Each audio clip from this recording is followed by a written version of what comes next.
चक्षुर्मिलितं येन तस्मै श्रीगुरवे नमः। श्रीचैतन्यमनोभीष्टं स्थापितं येन भूतले स्वयं रूपः कदा मह्यं ददाति स्वपदान्तिकम्।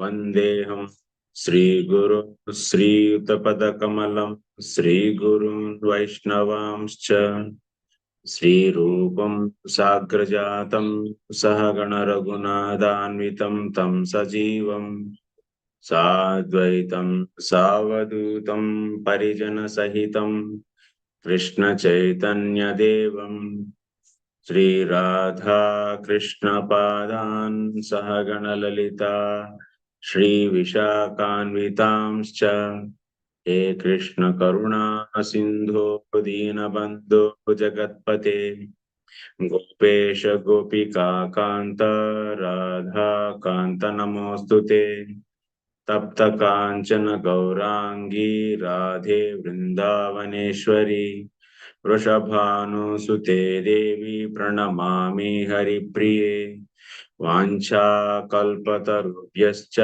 कृपा सिन्धुभ्य एव च पतितानां पावनेभ्यो वैष्णवेभ्यो नमो नमः।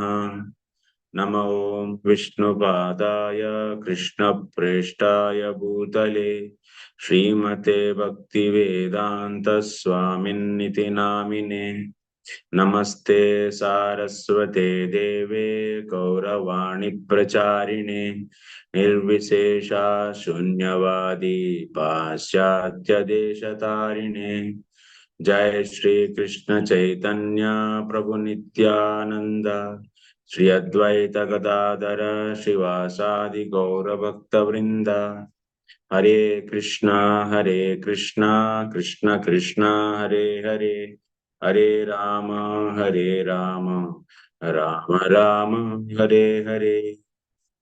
Hare Krishna, welcome to all of you for today's session. Just 1 minute, I'll just close the door and come.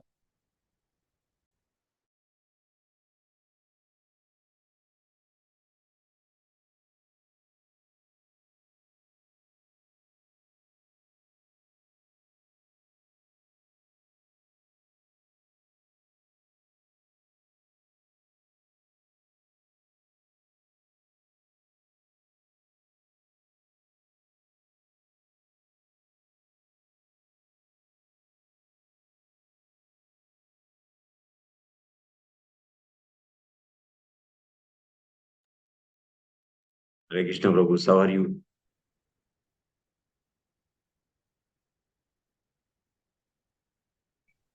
Waiting for your personal assistant in Pune. Yeah. I'll try to come in November. Yeah. You're in Mayapur now, Proji? Yes, Prabhu, I'm in Mayapur now. Just now, yesterday night only I came from Vrindavan. Jai ho.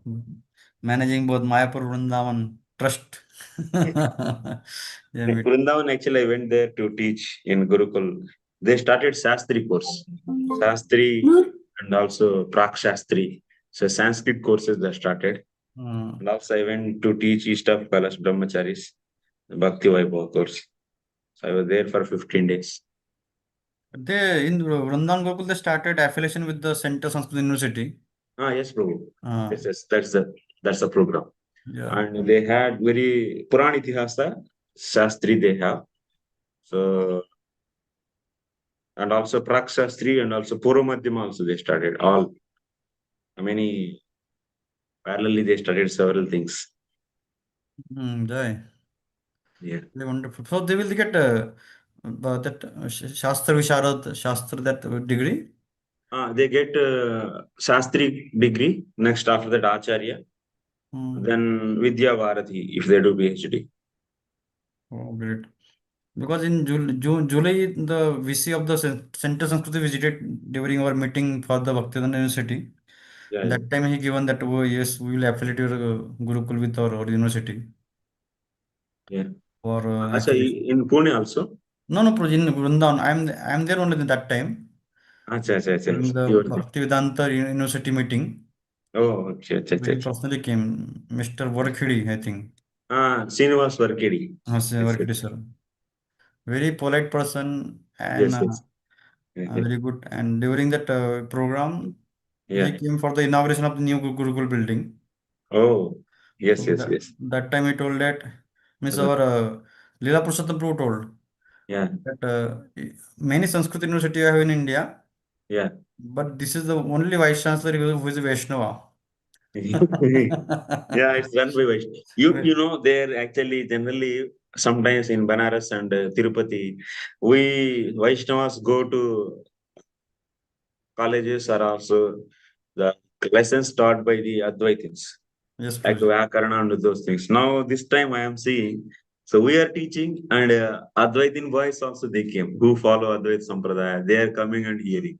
Yeah. So it's very looking very strange. And also National Sanskrit University, you know, Tirupati. Yes, Prabhuji. There also just recently we had discussions. Their vice chancellor and also there is a Dvaita department is there.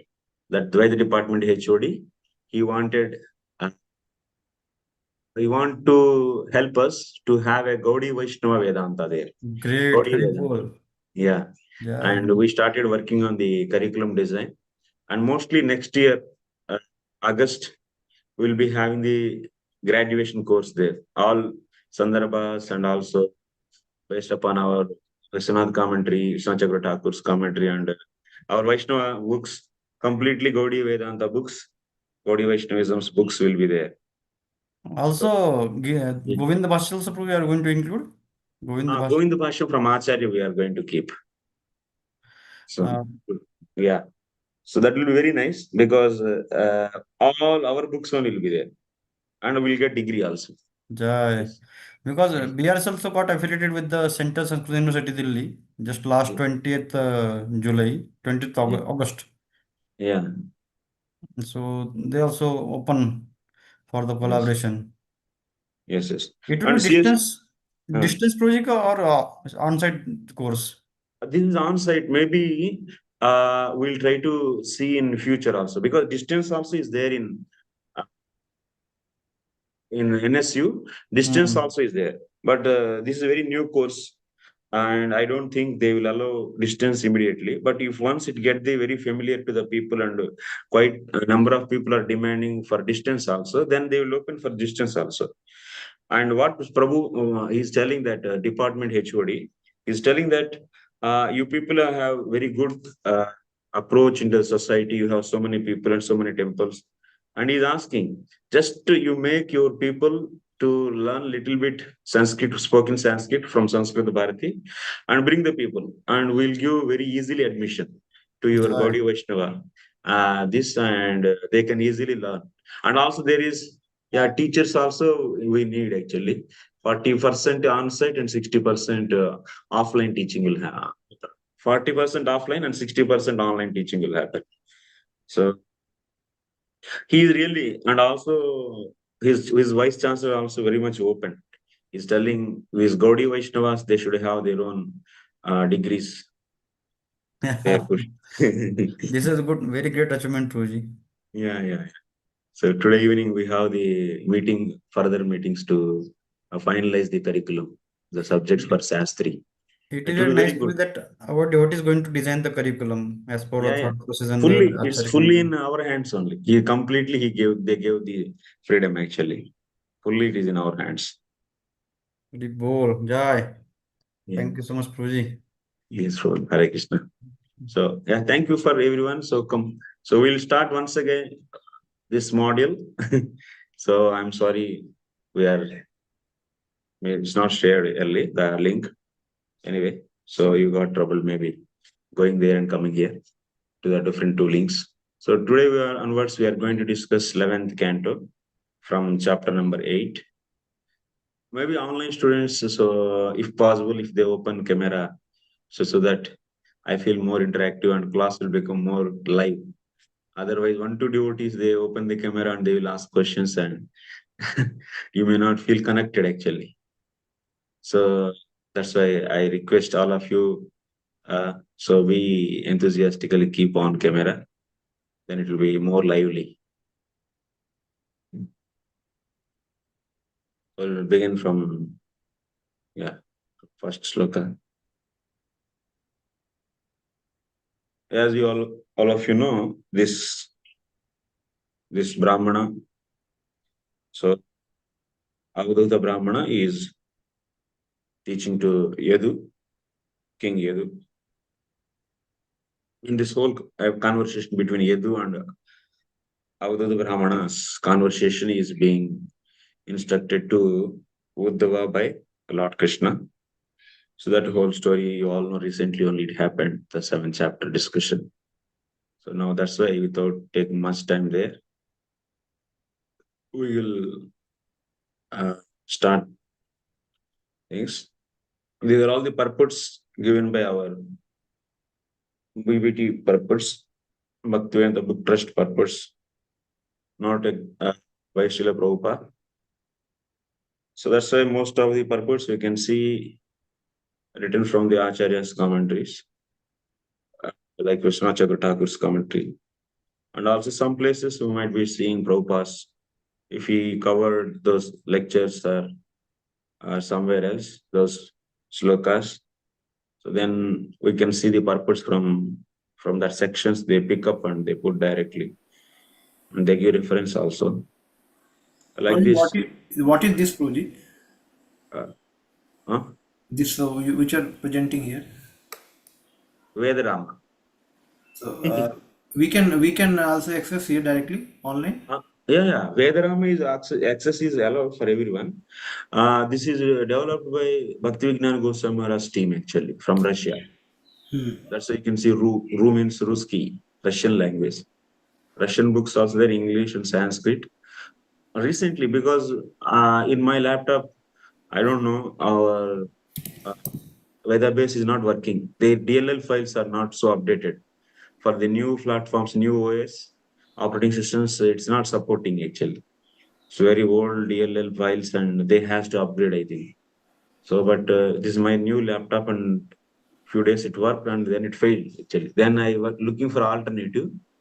So then I found this Vedarama.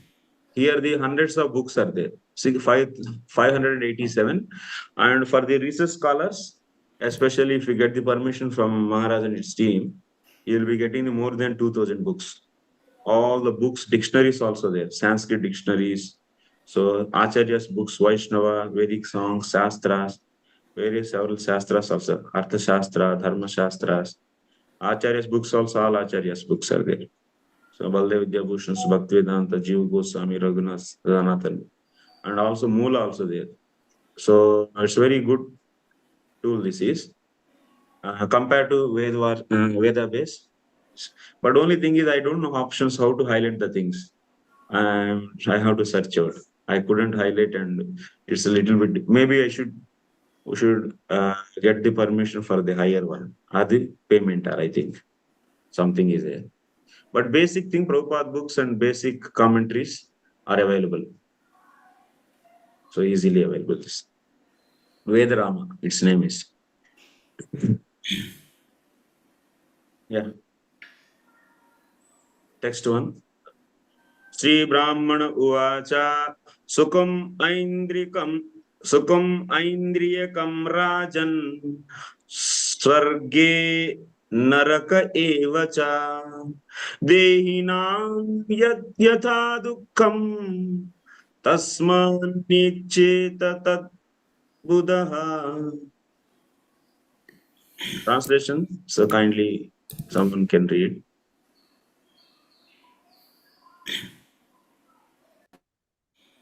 The saintly Brahmana said, O king, the embodied living entity automatically experiences unhappiness in the heaven or hell. Similarly, the happiness will also be experienced even without one seeking it. Therefore, a person of intelligent discrimination does not make any endeavor to obtain such material happiness. Yeah.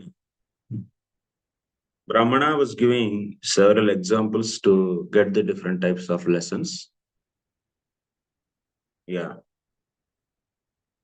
Because we can guess, by the lingas in the like some kind of signs, sign, SIGN signs. One can do anumana. Anumana means intuition. He can infer existence of Lord Paramatma. That we have seen in the 17th chapter. So that's why he is giving several lessons based upon that. This is Atramam Murgyanti Adha Yukta Hetubhi Ishwaram Gruhyamanaihi Gunaihi Lingaihi Agrahyam Anumanataha. Although I, the Supreme Lord, can never be captured by ordinary sense perception, those situated in the human life may use their intelligence and other faculties of perception to directly search for me.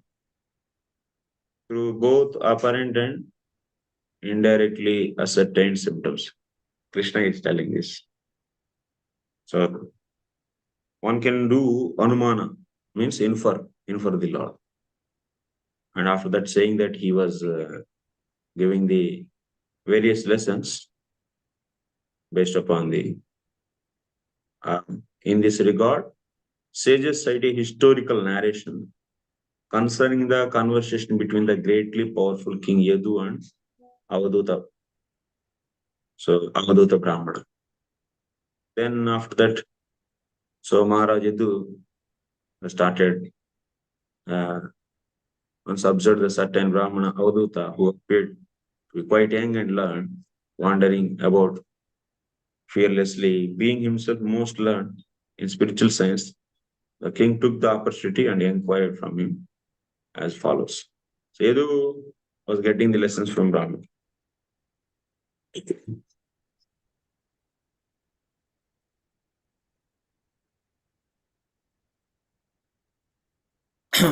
Avadut Brahmana is Dattatreya only, no? I don't know, Prabhu. Is it? Is Because it in given? first canto, when there is mention of Dattatreya, Lord Dattatreya, he said that he instructed Haya Haya, Yadu, Prahlad and Alarka, like that it is mentioned. And Where, in Prabhu? Maharashtra, it is very famous. They say that the Dattatreya had 24 gurus and all. Achha. In which place it is given? In first canto, when all incarnations are mentioned in third chapter, no, there. Achha. I don't remember actually. Yeah. Maybe actually I have to see. So in that angle I couldn't think. Atra mam mrugyanti adha yukta hetubhi iswaram. Here the important point actually in this sloka, Krishna cannot be searched by these lingas. So lingas means here indirectly ascertained symptoms. Based upon the symptoms, Krishna cannot be searched, but Paramatma can be searched. So because Krishna is directly Krishna based upon the symptoms of this material world. Like example, in this material world, if you see our body, in our body, our senses, mind, all these are all working. They are all inert material, made of inert material.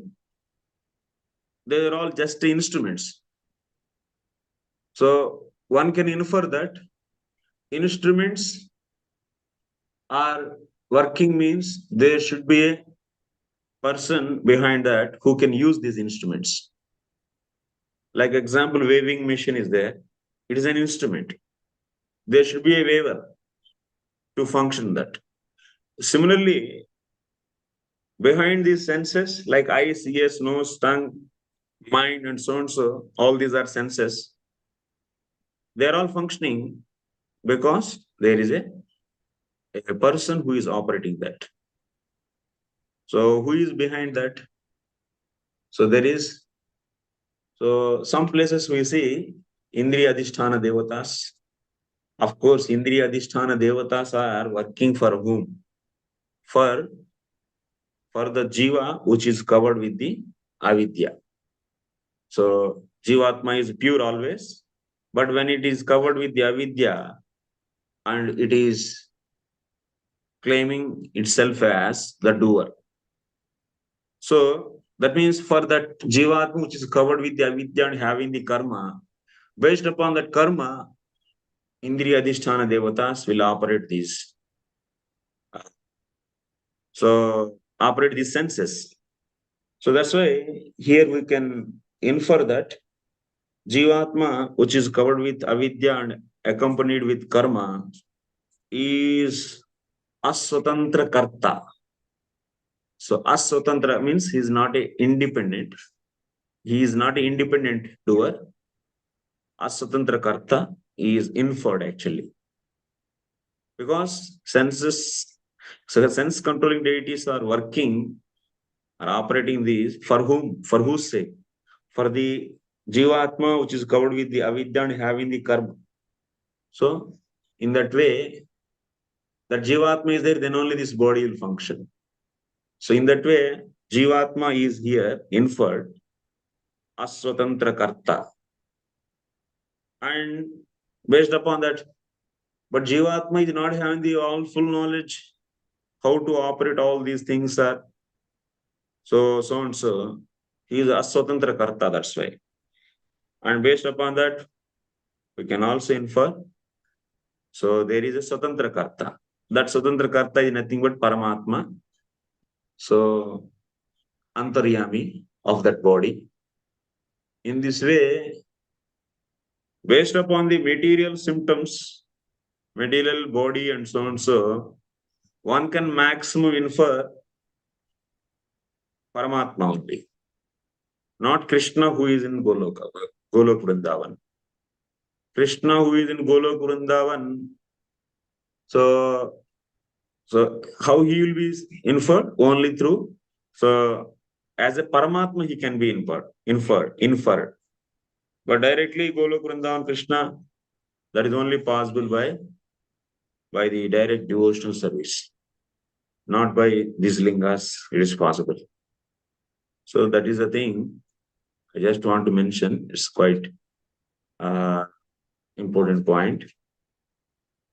And if we come to this first sloka, here what is said in our chapter, the saintly Brahmana said, O king, embodied living entity automatically experiences unhappiness in heaven or hell. Automatically experiences means, and here what he is saying, Brahmana is saying, how we get pain, dukkham, suffering without any endeavor. Nobody endeavors to get the dukkham. Is there any Jivatma which is endeavoring in this creation to get dukkham? No. But still we get dukkham without endeavor. So he is saying similarly, happiness also, pleasure also can come, happiness also can come like that only. Then what is the need for?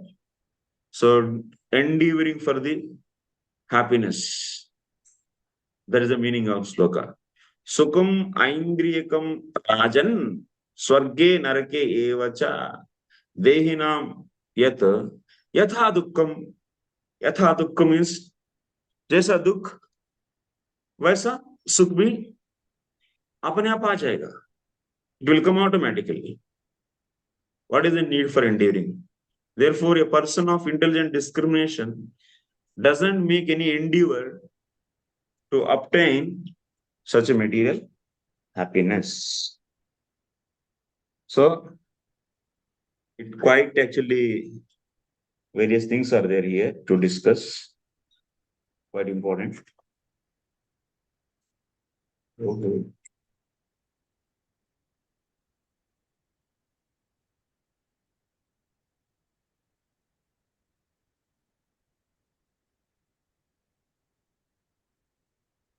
Just 1 second, I will put my pen.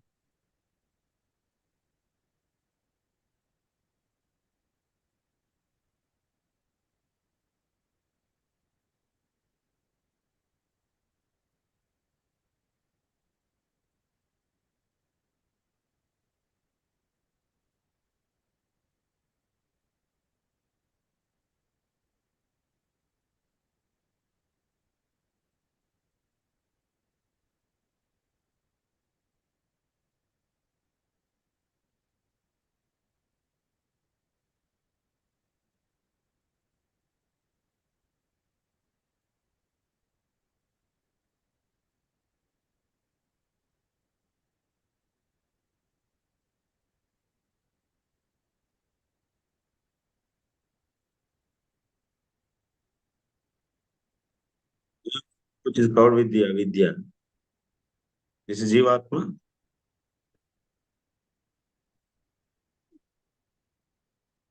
Covered with avidya. Along with karma, it is accompanied with karma.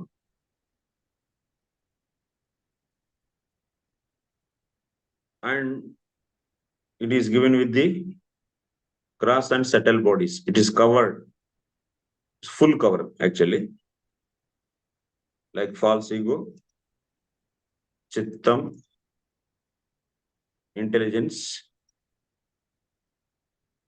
mind, senses, gross body. And outside, there are sense objects, several sense objects are there outside the gross body. So now, what is said here? So how dukkham is naturally coming without any endeavor. Similarly, sukham also can come. So then what is the need of doing a special endeavor?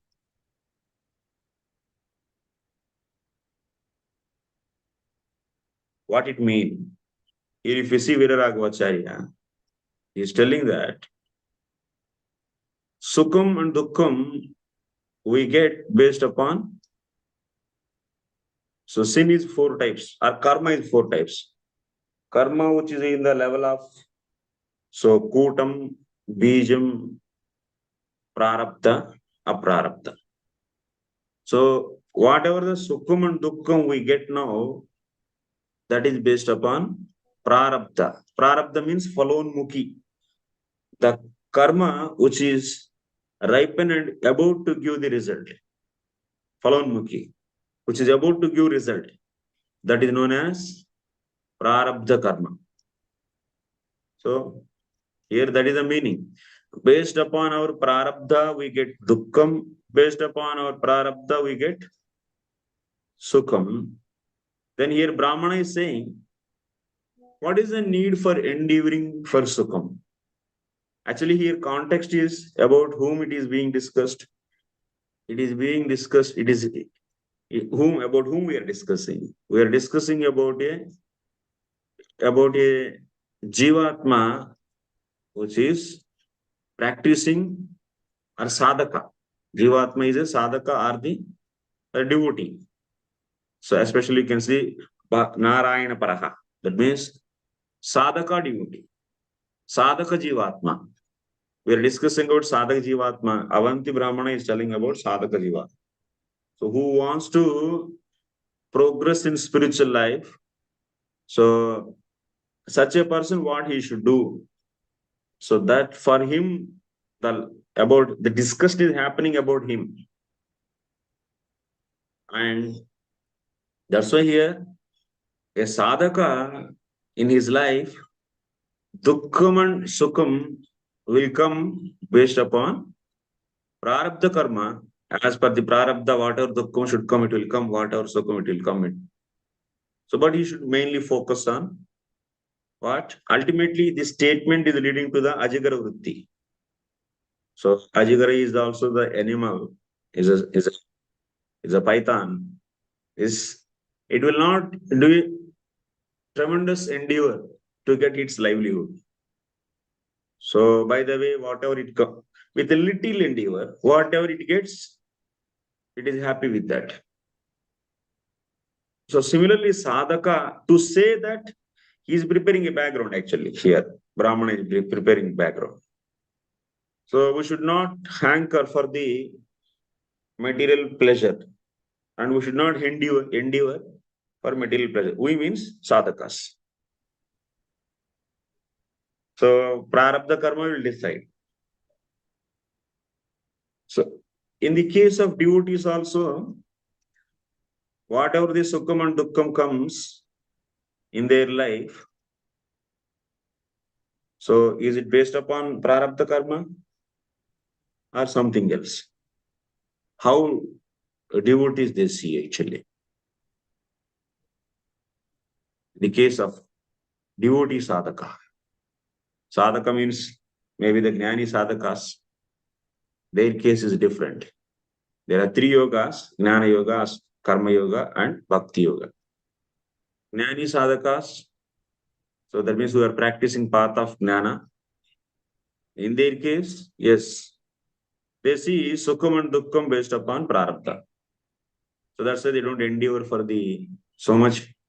But what so much activities, so many activities they don't do. But what about the devotees? How they see? So in their life, some sukham and dukkham comes. Will they think that it is based upon karma?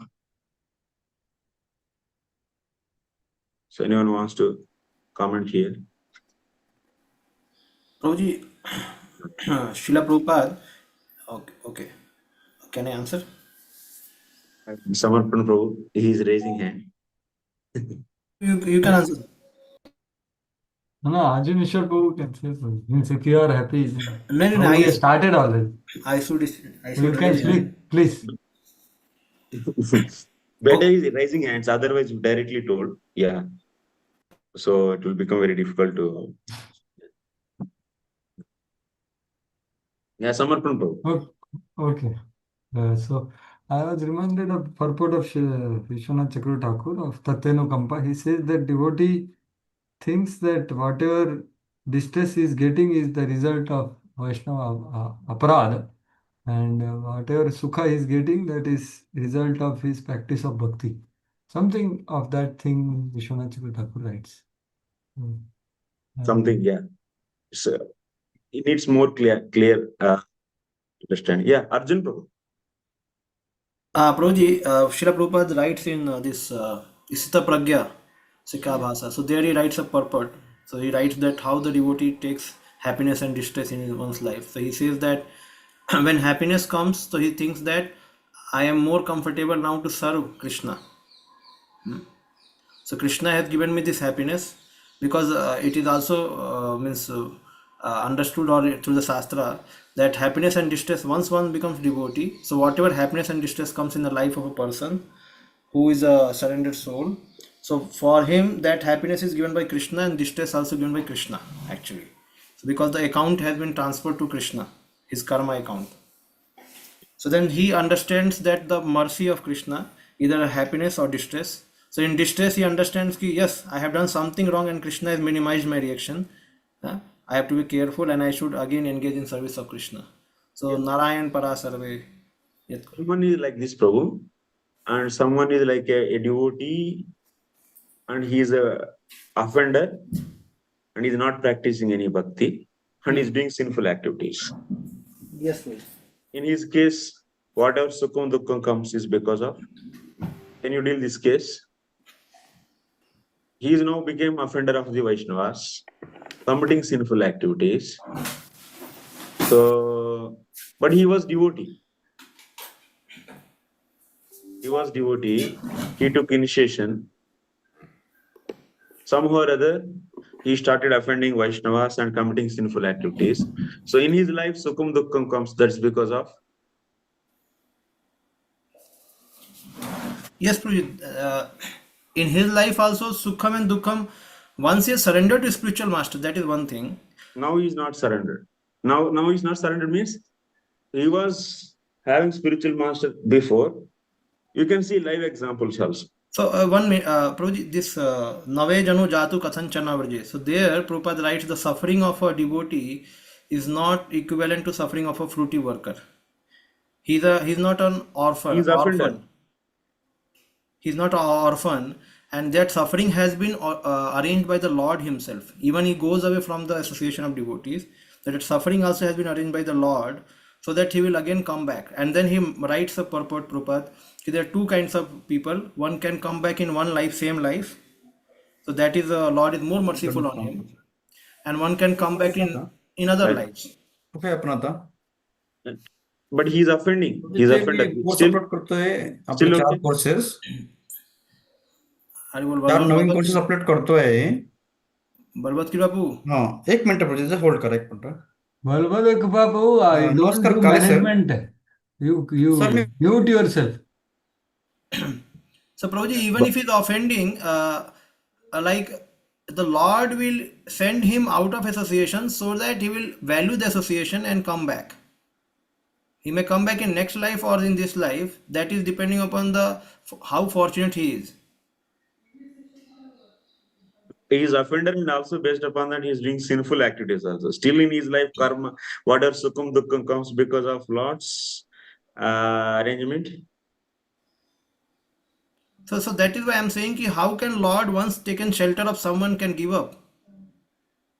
Lord Okay. has already told Vibhishan that once you have taken shelter, otherwise then ये तो business हो जाएगा. कल को गड़बड़ किया तो छोड़ देंगे कल. Okay, okay, Prabhu, nice. Bhagavad Katha, Prabhu. Let us will hear from one more devotee. This similar point, like Lord sees that the devotee is offending Vaishnavas. So if he's going to continue offending, then he's going to suffer more and more. So Lord plants some intermediates so he can go out of association, and then he can then he arrange suffering for the devotee. So of course it depends upon how much severity one lifetime or more time, less time. So through the suffering, when again he repents for his misdeeds, never it is by this lifetime, next lifetime, and again he comes back to association. So again he starts practicing properly. So Lord only arranges situation for him also, but he can repent for his misdeeds, offenses, and again come back with proper repentance to practice bhakti. Yeah, here that's very nice. You both, Arjun Prabhu, and also you all three of saying correctly. Yes, we have to think about many points here. First and foremost thing is, yes, as Samarpan Prabhu was mentioning, we have the purport of Srila Vishwanath Chakravarti Thakur of the 6th canto, 2nd chapter, 9 and 10 slokas. There it is said that whatever the sukham and dukkham is coming in the case of a devotee's life, that is because of, is clearly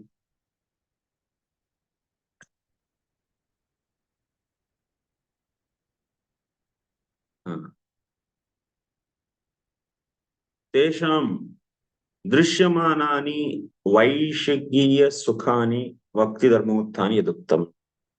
So in that devotee's life, whatever sukham and dukkham coming, that is because of bhakti only. Sukham is also clearly from bhakti only. Bhakti dharmotthaņi dharmasya hyapavargasya narthodāyo pakalpite.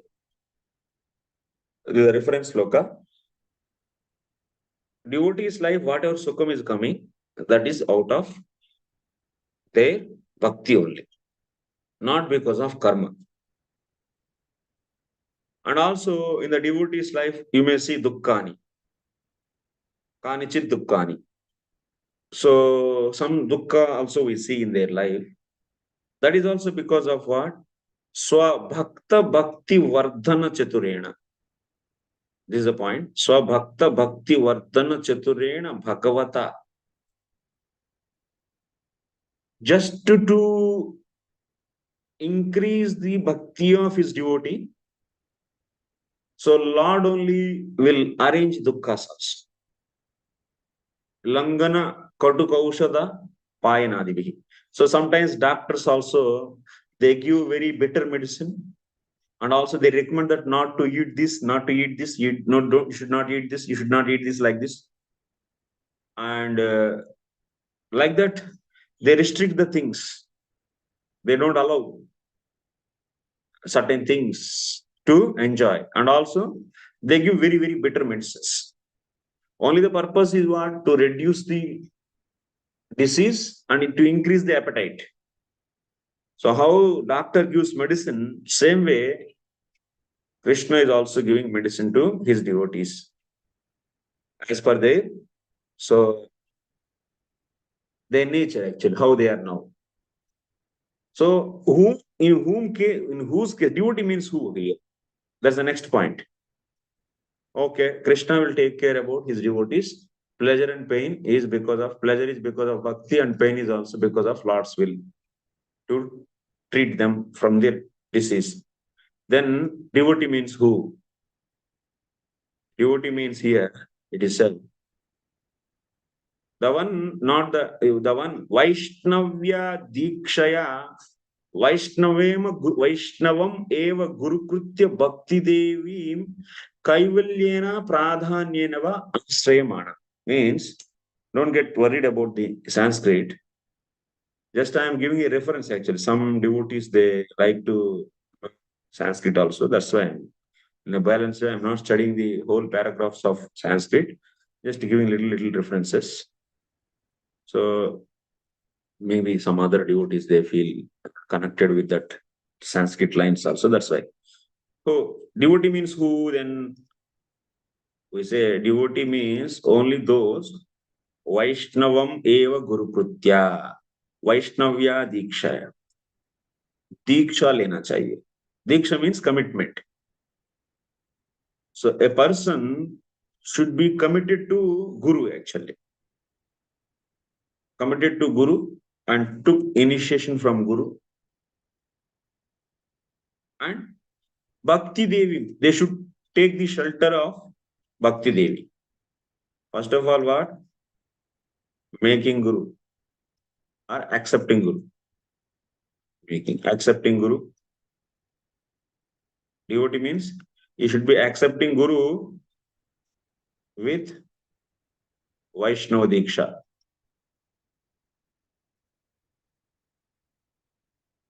Next, on top of that, what? He should take shelter of,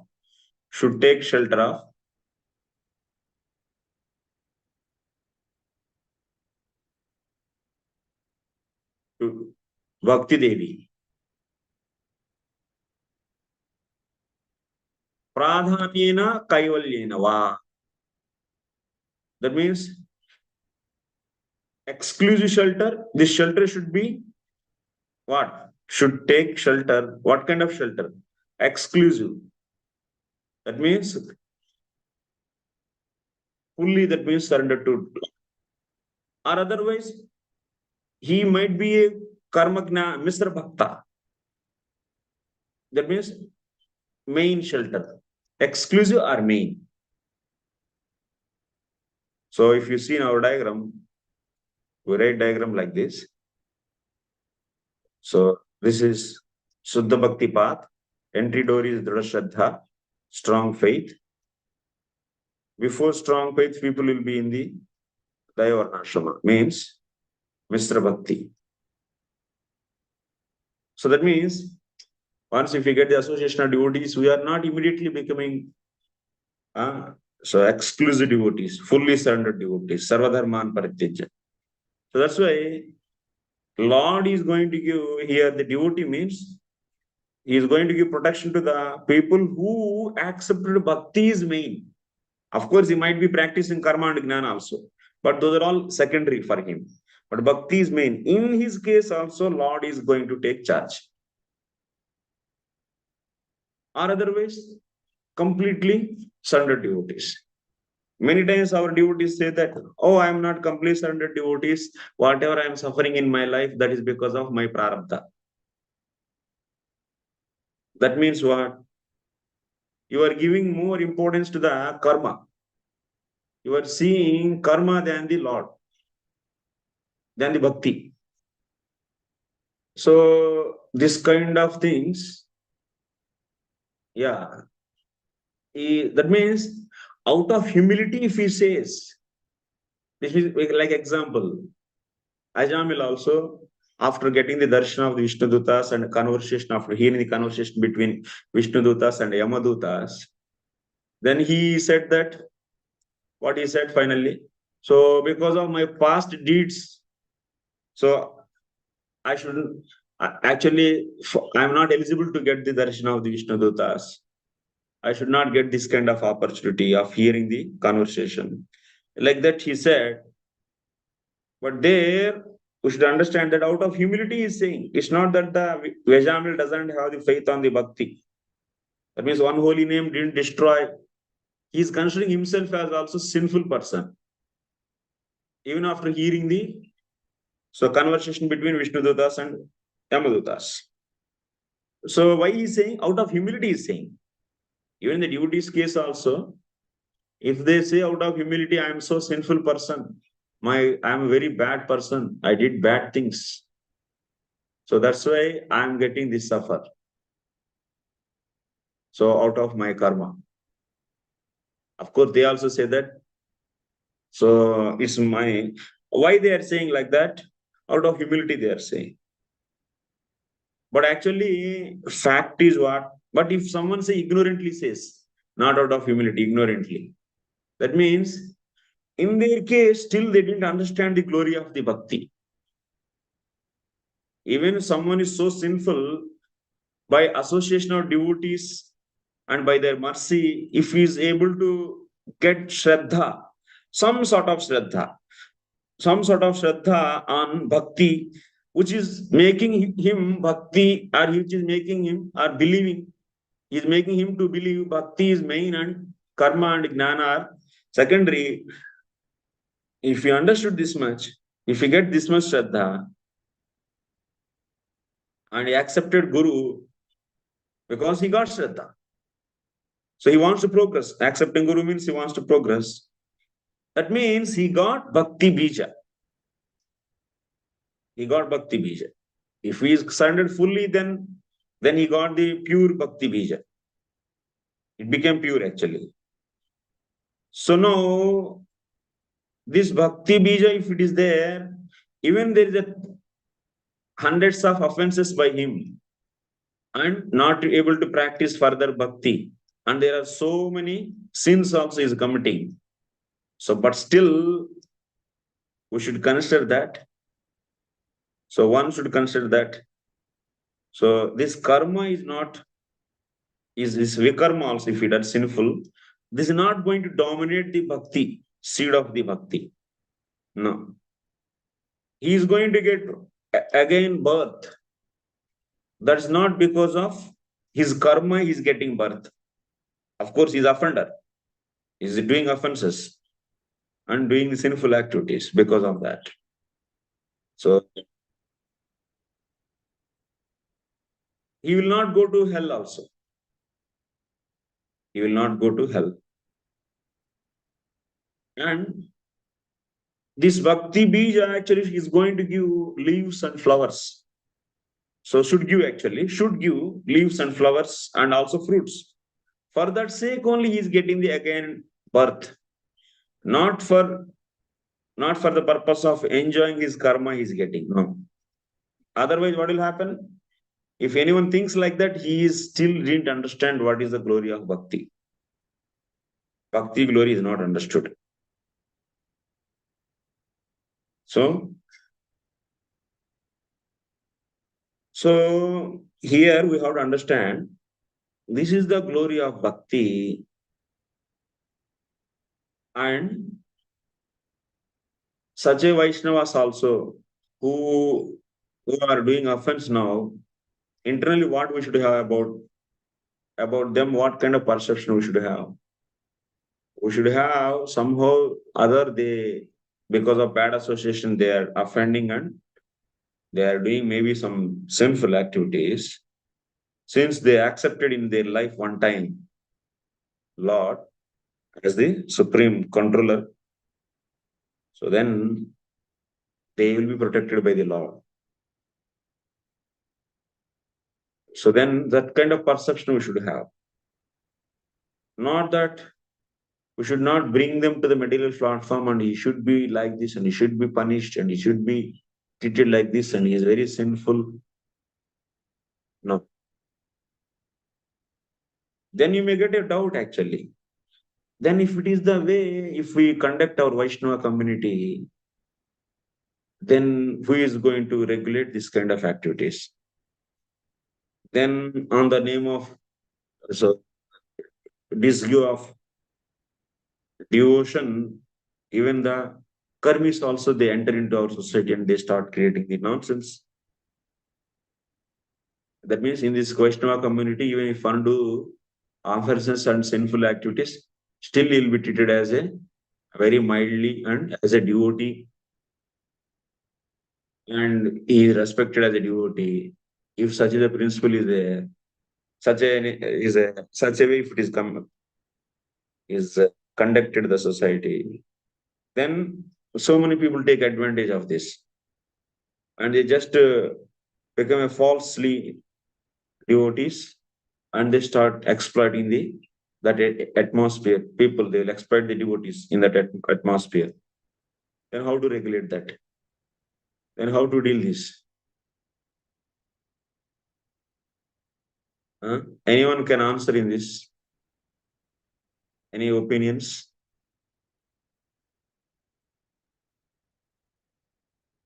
Any other devotees? I'd like to hear from everyone. So please, other devotees also, they can try. That will become seventh offense, no? To commit sinful activities on the strength of the holy name. Yes, they are committing, but how? But we have to. He is committing offenses, but he got Bhakti Bija. Then what we should do him?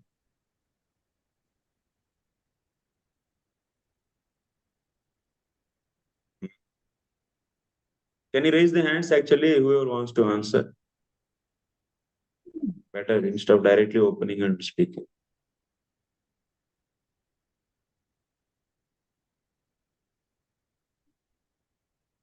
Yeah. Sakshi Achitapru.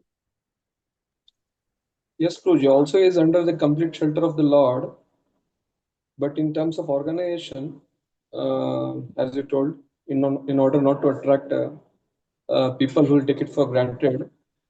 So there are two parallel lines when you wear an organization. One is spiritual, another is managerial. Basically, we also stay in a society, in a country. So basically, from spiritual point of view, we know that Lord will protect him. But in order not to attract such negative elements, some punishment has to be given to set a standard. So that such negative elements, people will not take it for granted and enter the organization.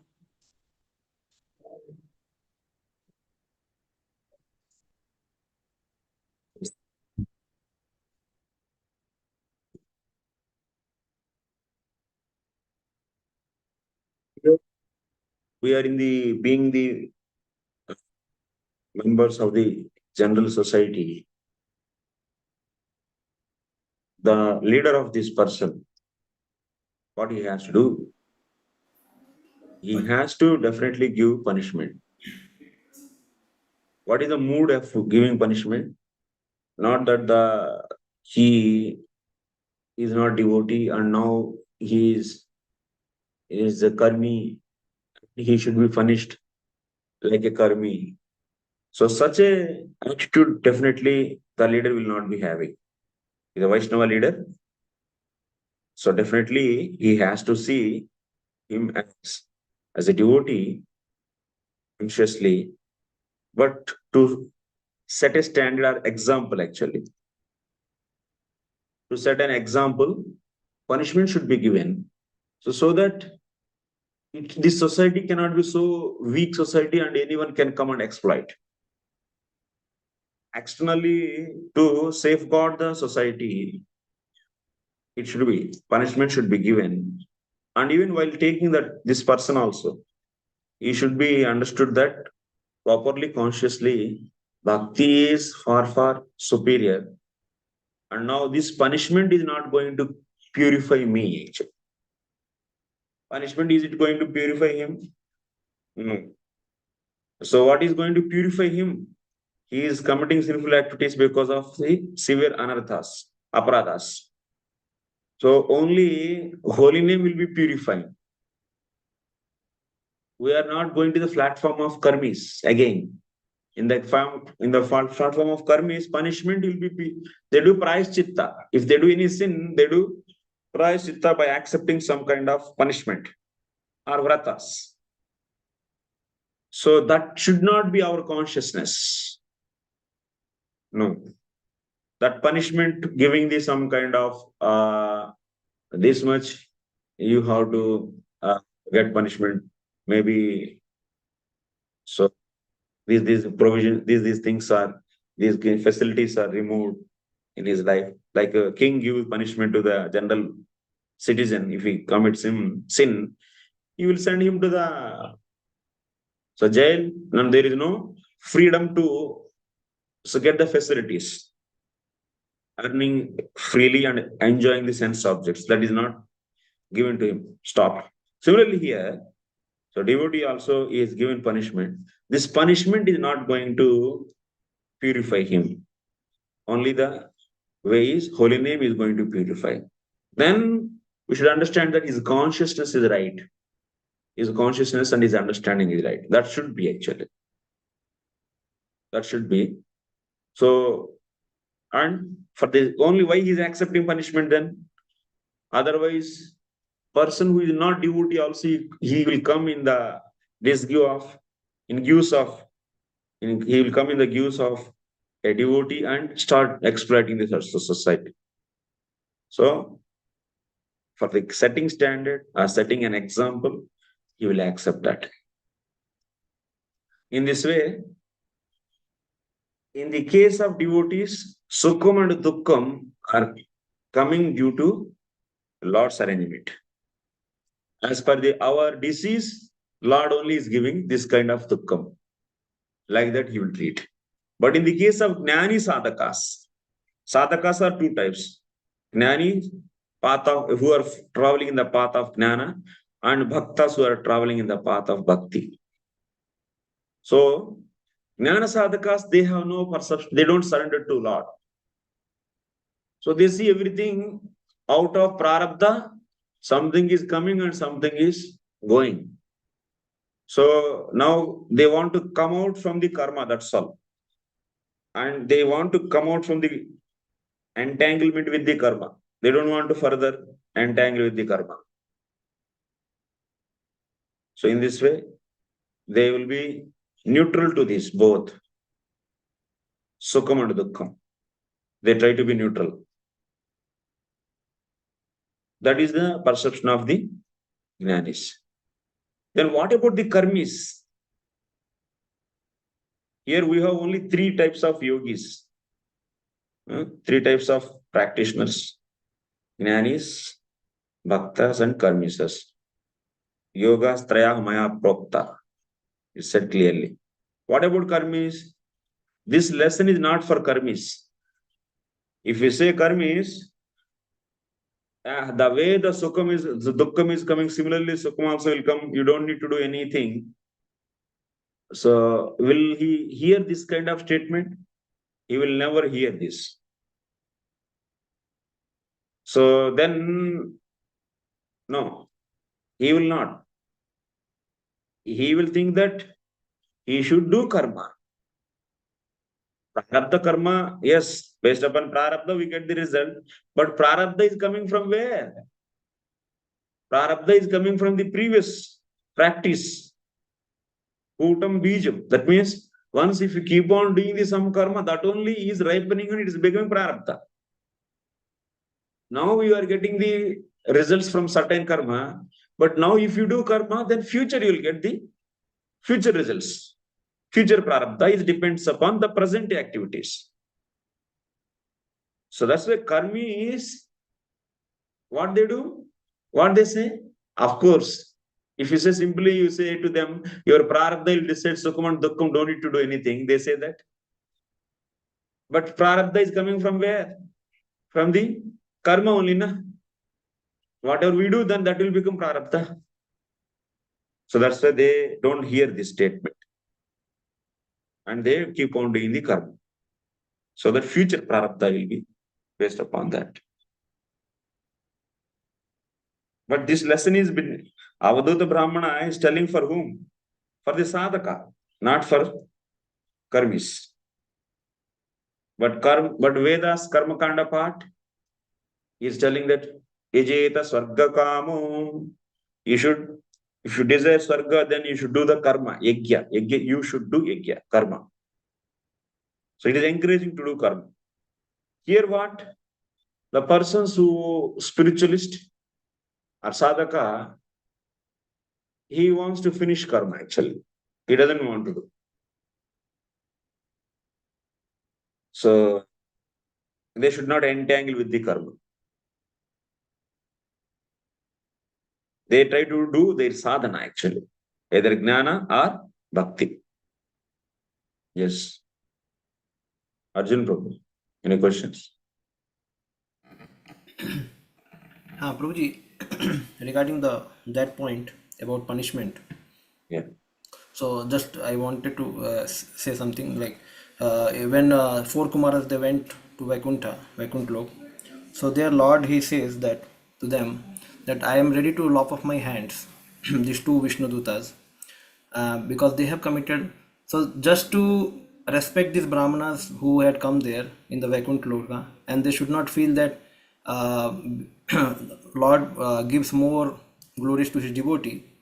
So he respected Brahmana very much there. And then he says that I am ready to lop off my hands because my servant had done something wrong and I accept that wrong as my own deed. I have only done the wrong thing because they are my servants. So there we clearly understand, and later he says to the Vishnu Dutas, this Jai Vijay, ki I ordain this punishment for you. I can cancel this punishment, but still I ordain it. You will go there and you will never forget me. By doing bhakti yoga in anger, you will again come back to me. So there, and this is one pastime. Another thing is Yadu's pastime, when Lord gives punishment to Yadus, and then Lord gives punishment to Bharat Maharaj. So Bharat Maharaj, okay, we understand that he only means everything he's enacting in all these three episodes. But Lord, he wants his devotee to go through certain punishment to set an example, as you mentioned. Means, but he always says that you are my own. Your mistake is my mistake. I accept your mistake, and still I accept you as my own. You are my servant. He never rejects. He never disowns the person. He never says that you go away. You have done such mistake. No, he always accepts the person and also says that this mistake is there and I ordain it. And then the person also understands that Lord loves me so much. He trusts me so much, and he does not want to lose my association. He says you come back. After remembering me, you can come back to me. So this is such a nice mood, even in this Yadu's leaving this world also. So they are also. So it is mentioned that they were in so much they could go in so much lamentation because of separation of the Lord. So therefore, Lord wants to finish off all of them. And again, there are so many other regions. So this is one point. Means the Lord always owns his servants, and he always considers their mistake as his mistake, and he wants to improve them by giving them some punishment. These 2-3 things are there. And Prabhuji, so actually, this Jai Vijay episode, it's like he's having internally something, and outwardly he's saying, if you see in the 16th chapter beginning, so that's all our double meaning dialogues. I will lop off my hands, whatever he's saying that. So to the Brahmanas, also Brahmanas able to sense this, is able to sense that really is glorifying us or he is criticizing. And actually, they also got out because the words are like that. So here, the this episode, Srila Vishnu Chakra Thakur also, Jiva Goswami writes, this episode is completely planned episode actually. Planned episode. It's because of Lord's plan, everything happened. And Jay and Vijay also, they didn't become sinful. They didn't become contaminated actually. Even in their body of Hiranyakashipu and Hiranyaksha, inside Jay and Vijay, they're all pure only. And even whatever the Hiranyaksha will be scolding Lord, there Sridhar Swami also writes, this Anukarana Matram, just they're playing like a drama. That is just a drama. This example is your conclusive point is very nice. Lord never leave his devotees, even if they commit so many sinful activities. So definitely he will take care. He will take care, and that is the point.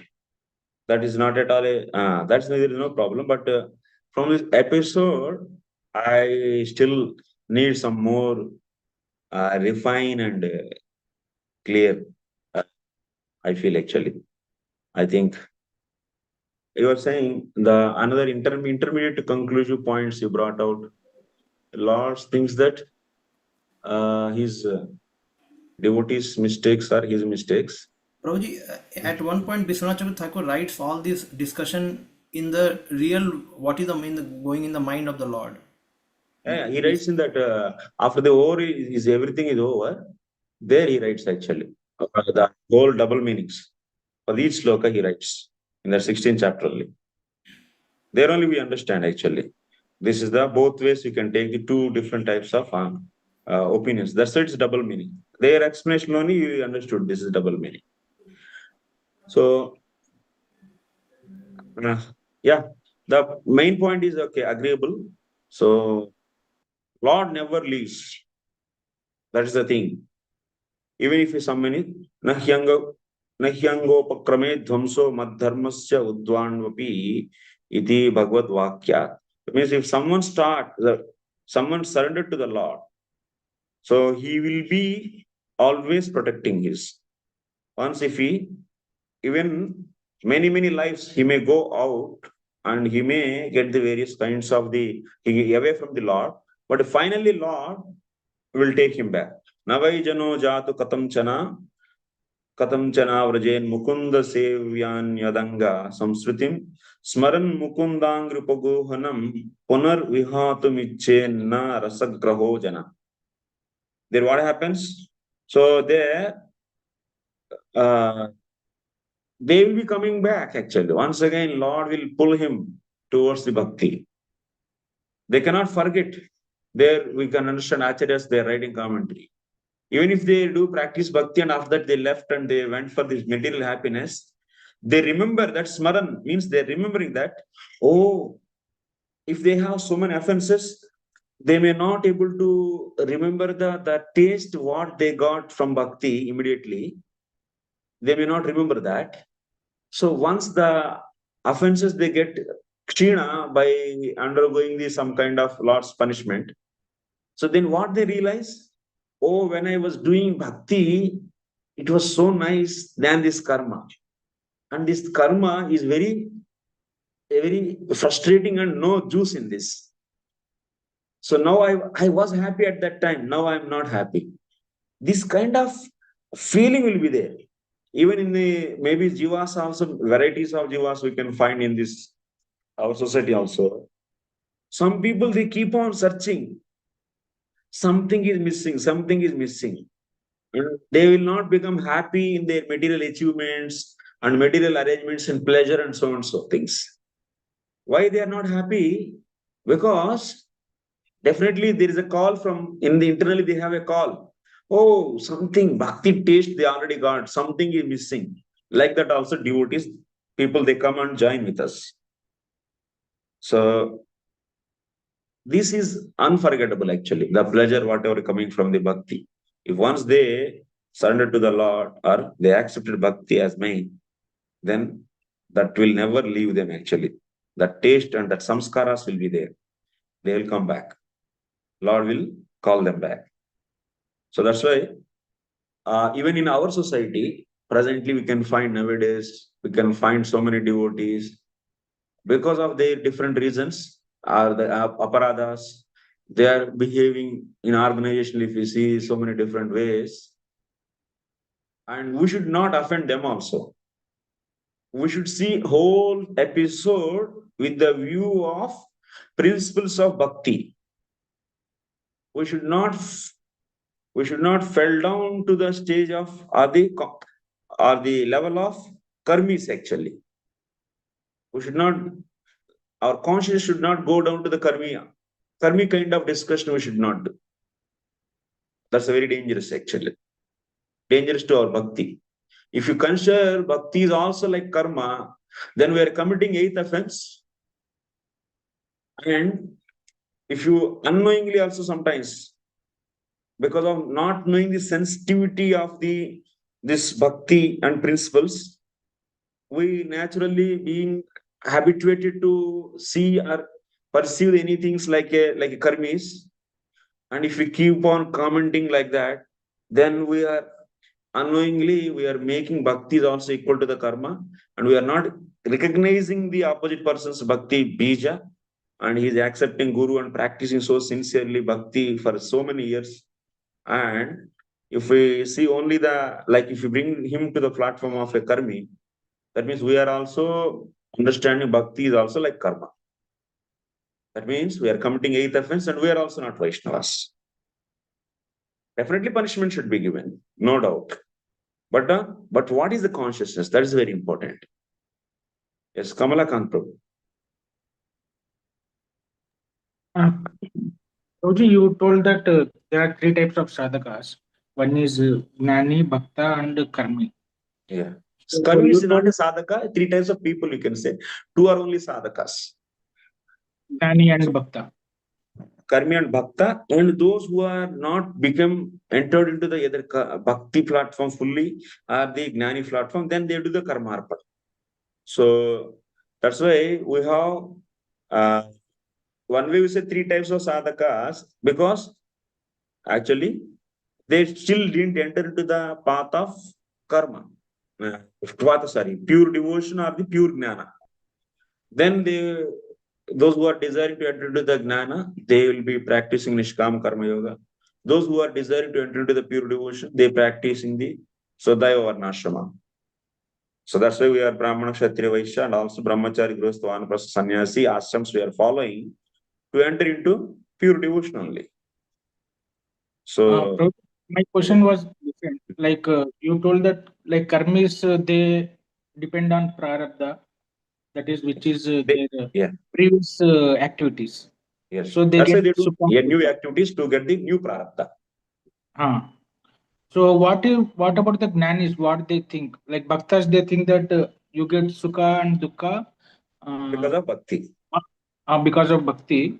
It like sukha comes like that, dukkha also comes on its own by bhakti. So what about the gnanis? How do they think regarding the sukha and dukkha? Yeah, Gnani's goal is what? Emerging into Brahman and coming out from the dualities. So that's why in their life, even if they get pain or pleasure, they try to see both as one. Dukkeshu anudigna manaha sukeshu vegata spradha vetaraga bhaya krodha siddhadir muni ruchyate. Their goal is what? Samesh labha labho jaya pajayu samay krutva. That means they try to develop the consciousness of Sukham and Dukkham are both are like only bearing it. Both are equal for him. And they don't think that, oh, Lord is giving this kind of punishment to me, or Lord is giving this kind of because of bhakti I'm getting. They don't think that. So they try to come out from the entanglement of karma, and they will see both as one.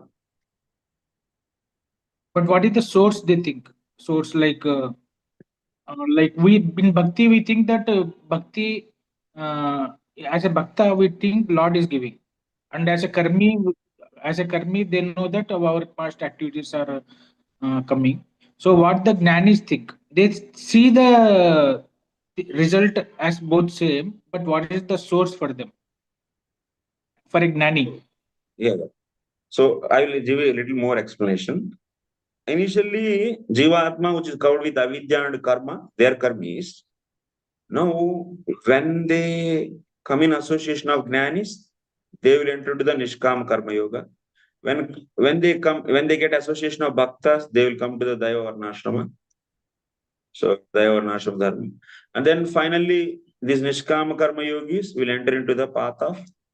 So absolute truth is also realized in two ways. Without attributes, that is a Brahman realization and Bhagavan realization. Savishesha, Nirvishesha. This is Nirvishesha, this is Savishesha. And this is the path of bhakti, pure devotion. This is a pure devotion. And this is also pure jnana. There is no karma in this stage and in this stage. So these people, karmis who come in association of Jnanis, they teach that Brahman is supreme. Ultimately, you should get Brahmanandam. Of course, they accept Lord. I'm saying Brahmavadis, not the Nirvisheshvadis, Advaitavadis. They accept Bhakti, Bhagavan. They accept the Bhagavan. But they think that compared to Bhagavad Sevanandam, Brahmanandam is superior. So they see that whatever they are getting the results of in their life, Sukham and Dukkham, that is just because of their prarabdha, but they don't want to entangle with that. So that's why they see pain and pleasure are same. So equipoised. They're equipoised to pain and pleasure. Of course, they see this is coming from prarabdha, but they tolerate. But what about the karmis? Karmis, they don't tolerate. They try to change it. By what? The karmis, they try to change it by doing the new karma. They want to destroy their prarabdha karma. Destroy them means they want to stop the suffering. Or otherwise, they try to follow techniques to postpone the results of the karma by practicing Jyotish and so and so. So they're doing some remedial process. Postpone it or try to do atonements for that. Somehow to reduce that. But what about the devotees? Whatever pain and pleasure comes, they think that it is the mercy of the Lord only. Because ultimately I might be having some bad nature in me. So that's why he is giving this dukkham. Let me have it. What Anga has taught. Anga Maharaj, he did yajna, sacrifice and got Vena. When he got Vena, he is a very cruel and bad son, cruel son. So he thought that, okay, anyway, sir, Lord's arrangement.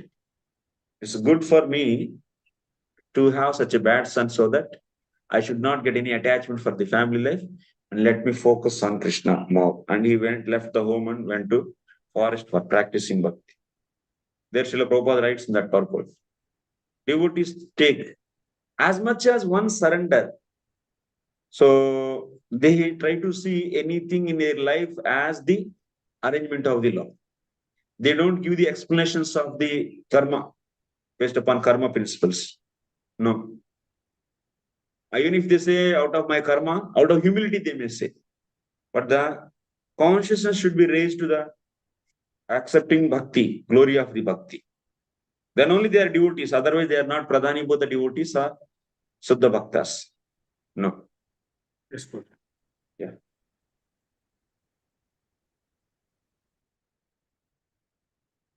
Prabhuji, I have just one question here.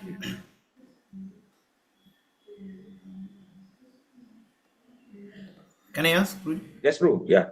I'm asking Prabhuji, when we preach, so we are preaching to mostly like outside people who are karmis or vikarmis. There's no jnani now. So Prabhuji, then when we preach to them like karmanya vadikaraste, now this karmanya vadikaraste, again it's bringing them to the karma arpanam, that you have to offer your fruit. But they already want to enjoy the life, basically by either some worship or some hard work. So, but we are teaching them bhakti. This is bhakti principle. Bhakti we are preaching. But again, we tell them through Bhagavad Gita that Krishna says, give up your result and offer to Krishna. So we are also transferring their faith from karmi to either jnani sometimes and sometimes to bhaktas. Basically, we want to make them bhaktas. But we are transferring their faith. So we are not trying to tell them you work hard and then become like donkey. I mean, work very, very hard and change your prarabdha. We never say like that. So we are basically transforming their faith actually. Correct now? Yeah, true. So we have three types of instructions in Bhagavad Gita. Karmanya vadikaraste, he said, Yadkaroshi yadasnasi yajjuhoshi dadasyat. He said this also. Sarvadharman parityajya mamekam sharanam vraja. This also he said. These three are three different levels of instructions. Karmanyavadikaraste will fall under the category of Nishkam Karma Yoga. Because to come out from the clutches of karma, one should do karma. Karma, like you want to remove the thorn in your leg, so which is pierced inside, you will use the thorn once again to remove that. Karma will destroy karma if it is offered to the Lord. So that's why Krishna is inspiring Arjuna initially to do karma. Yeah, Arjun, you should do your dharma, that's fighting. Even while doing that, pain or pleasure comes, you should do that. And offer that result to me without any attachment to anything. That is Nishkam Karma Yoga actually. Karmanyavadikaraste fall under this category. Actually. So, but if you come to this chapter 9, Yatkaroshi, Yadasnasi, Yajjuhoshi, Dadasi, Yat. There is saying, whatever you do, you offer to me. He is saying, whatever you do, offer to me with love. There you can see Yajjuhoshi, Dadasi. These meanings also you can see as like a Pradhani Bhuta Bhakti. So this is Pradhani Bhuta Bhakti. That sloka is referring to the Pradhani Bhuta Bhakti actually. Whatever you do, you offer me with love. And also he is asking there, so to Shravana Kirtana, to do Shravanam Kirtanam also. Direct devotional activity also is recommending in that sloka. Vishwanath Chakravarti's commentary if you take, based upon that. So here they are doing just Nishkama Karma Yoga, not for pleasing Krishna, Shravana Kirtana they don't do in Nishkama Karma Yoga. Just they do karma without treating themselves as adhikari for the karma, as a doer of that karma. That means Mate Sangostva Karmani. So they don't, ownership also they don't keep, and also they don't hanker for the result, they don't claim for the result. Such a with that consciousness, they do Nishkam Karma Yoga. But these devotees and Sarvadharman Parityajya, that's exclusive devotion, pure devotion. Leave everything, all the duties, which is coming based upon bodily conception. That is, so when that is Sarvadharman is only applicable for those people who had Dhrudha Shraddha. You cannot apply after preaching immediately who come karmi. Most of the people who are initially their fruity workers, and you just came in contact, you being a Vaishnava, you went, and you cannot say that immediately you leave everything and join with full direct devotional activities to do. That you cannot. What you should bring, you can see the right, what is the right mood actually to leave everything, all the dharmas, provided he should have Dhrudha Shraddha. When he has Dhrudha Shraddha, so then only it is allowed actually to, without having Shraddha, you cannot instruct him, without having qualification, you cannot so make him to do that activity. So, like if you ask to operate or design something, building, who is qualified for him only you will instruct that activity. Whoever is engineer, so he got the engineering studies, he did get the qualification, then he is allowed to do that activity. Sarvadharman is allowed to whom? Who had Dhrudha Shraddha, who had strong faith on Lord. For them, this instruction is given. So these instructions has to be seen accordingly in the spiritual path. We are making, yes. People think that Bhagavad Gita only is saying that ultimately everyone knows that most of the public is encouraging to do our karma without so expecting result. We should do our karma, whatever it comes, so we have it, and we will be so by that consciousness. If you do, you can do very nicely, then you can get nice result. What is this? It's not really proper Nishkam Karma Yoga also. It is also, it's not nowhere actually. We are using the techniques of Nishkam Karma Yoga to become a best fruity worker. No. So that is not a right actually. The conclusion of Bhagavad Gita is Sarvadharman Parityajya.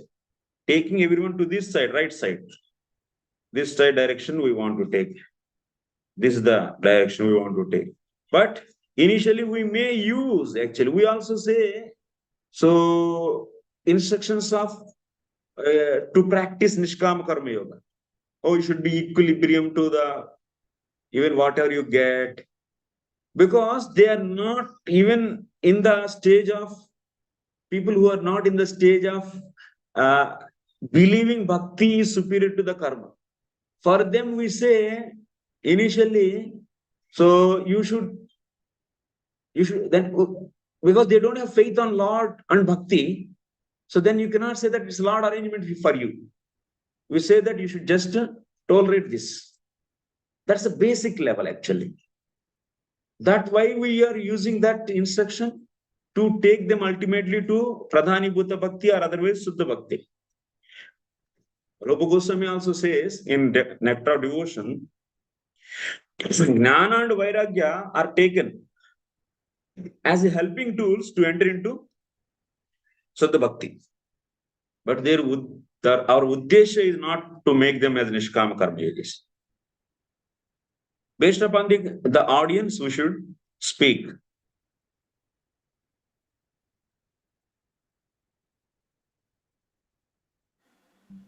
Oh, acha, screen sharing is not happening. Proji, correct. You said the right thing. Like Prabhupada, most of the time he spoke about Dharman Paritajya, but when it came to practice, he guided them on an individual level.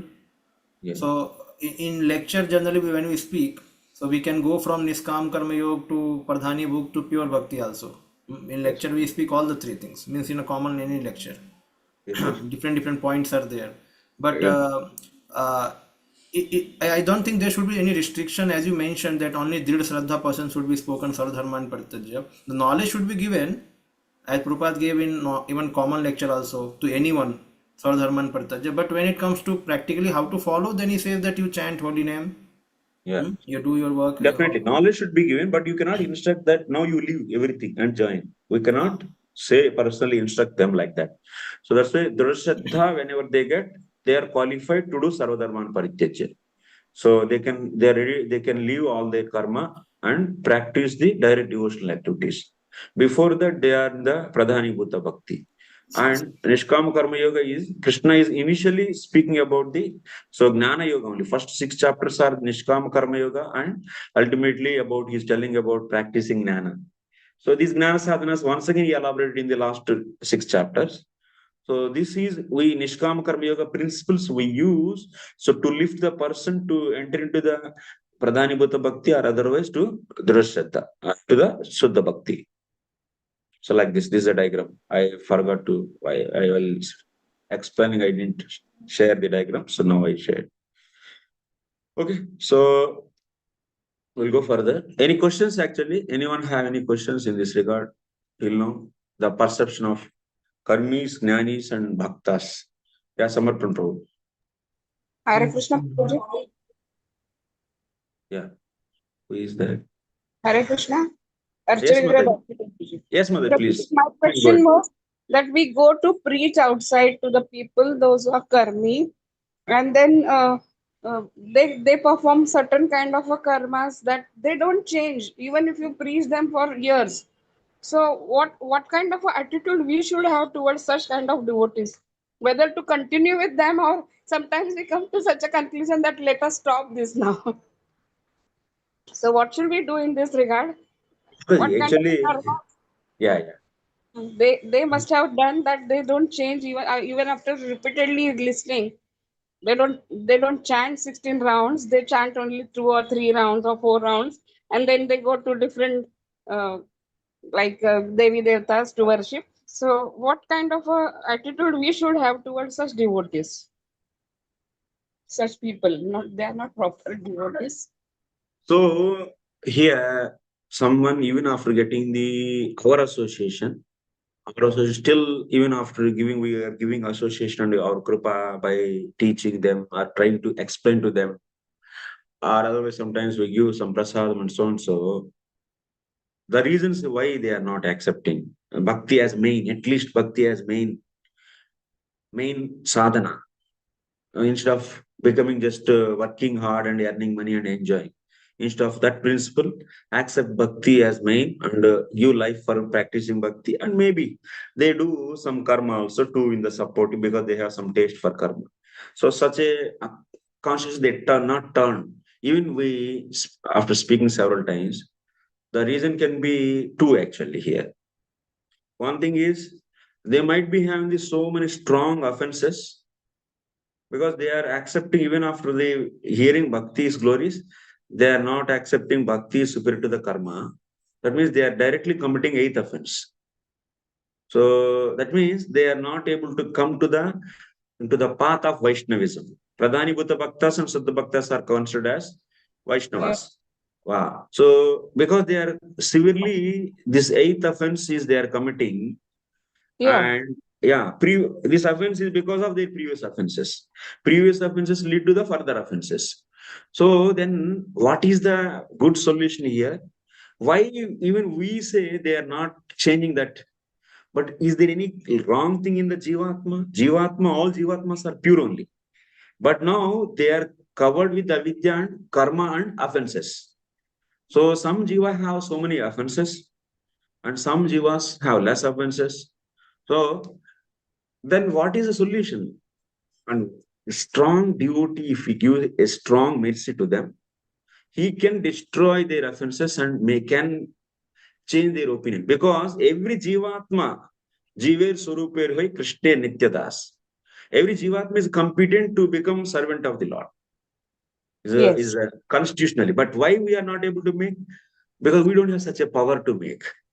And they have such offenses, we are not able to destroy with our Bhakti Shakti. Our Bhakti Shakti is not so strong. Our Kripa Shakti is not so powerful actually. That is also reason. And then what is the solution? The way how to take them to the more powerful devotees actually. With there is a chance they may become. Even sometimes if they want to give, even if you take them to the more powerful devotee, if that powerful devotee doesn't want to give mercy, then no chance. Even if you take them, they will not become. But if he wants, then they can make. So Prabhupada made even the people who are very, very the offenders and they don't know what is Krishna and so many things. So that's Bhakti Sundarbhai said that the power of the Vaishnavas, Bhakti power and also amount of Kripa. The power and amount of Kripa they give based upon that, the speed of the devotion depends on the opposite person. Okay. Yeah. Okay. Yes, Bruce. Samarpan Prabhu, you are. So since we are discussing about this karma and accepting spiritual master and practice of bhakti, so here in Bhakti Rasamrit Sindhu that Kramenaiva Praliyata Vishnu Bhakti Ratatmana. So the over period of time the karma is destroyed, beginning from aprarabdha and last is prarabdha. So along with that, we also hear that at the time of initiation, that the spiritual master takes all the karma. Yeah, Diksha means Divya Gnanam. Divyam Jnanam Yato Dadyat Kurvat Papasta Sankshay. Papakshayam. So how to understand this in a philosophical way? Recently, here there was discussion happening in Bhagavatam class. So can you please share that what is this Sankshayam happening? Yes, At the time of sometimes Prabhupada says that Guru makes the whole thing nil. You know? Yes. Can you please? Sure. So Prabhu is asking question. Yeah, Guru, while the time of Diksha, he gives Divya Gnanam. He gives mantra means he is explaining through that mantra what is the form of this worshipable and what kind of relation we have with that worshipable. That Gnanam he gives. And also he do Papakshaya. He does Papakshaya. He can destroy everything, but he will in general he destroys. Papa means what we should take. Papa means that Papa which is not allowing a practitioner, sadhaka, to do further sadhana. like mother. Mother will help a little baby who is learning now, so walking. Only in that places when there is a block is there. So where which cannot be crossed by the baby, then she will help. Similarly, Guru also, being we are the sadhakas, baby sadhakas. So he will, in the process of Diksha, he will remove only those offenses which are stumbling blocks for her life to not, because of that, not able to practice further. Only that he removes, not everything. Like mother will not, all the time, she will not carry that baby wherever he wants to go. And sometimes, so Guru can give Krupa, destroy everything and make him perfect. As Krupa Siddhas there. That is also possible. And this is the one thing, Prabhu. And next you are asking one more point. In your question, there is another part. Kramaneva praliyate. So these sins are destroyed immediately or otherwise gradually. These sins, destruction of these sins is because of what? Holy name. Holy name destroy all the sins, whatever we does. If the glories of holy name is what? Destroying the sins, and also holy name will give all good qualities in us. Klesha Agni Subhada. Holy name have this power, but the facilities from holy name are decided by the amount of sin, amount of offenses we have. If we have offenses are different, especially offenses means namaparad. The amount of offenses towards holy name we have, based upon that, Bhakti Maharani's Krupa depends. Mercy of Bhakti Devi depends upon the reduction of the offenses towards holy name. Then, if she gives more prasada, then holy name will function in his case more, and more sins will be destroyed. So, but he is a very serious offender, then Bhakti Devi's Krupa is very less. Then even he chant holy name, very few sins only will be destroyed. That depends upon Bhakti Devi's Krupa. Bhakti Devi's Krupa depends upon reduction of the offenses towards holy name. Like this, sin is not destroyed first. कितना payment चुकाना पड़ता है, जितना offences reduce करते जाएंगे उतना सिन निकल के जाएगा. इसीलिए अनधिवृत्ति के बाद निष्ठा स्टेज में सुकृत दुष्कृता, sin is finished, but some offenses will be there even after at the stage of bhava. But major offensive mentality should go out to destroy all the good and bad of the karma. Major offensive tendencies should out. Without reducing the offenses, we cannot expect. So that's why Vishwanath Chakravarti, he is explaining all these phenomena. Ado Shraddha Sadhu Sangha Bhajanagiri Anadhinutti Nishtha, Ruchi, Asakti, Bhava, Prema. These stages, just based upon the reduction of the offenses only, these stages are categorized. If there are no offenses, one holy name will destroy everything. Finish. Only 2 stages. Taking holy name, becoming fit to go to the Vaikuntha. If we have offenses, then stages are there. So Guru, what he does? He will destroy those offenses which are not allowing Shishya to practice basic sadhana. So like that.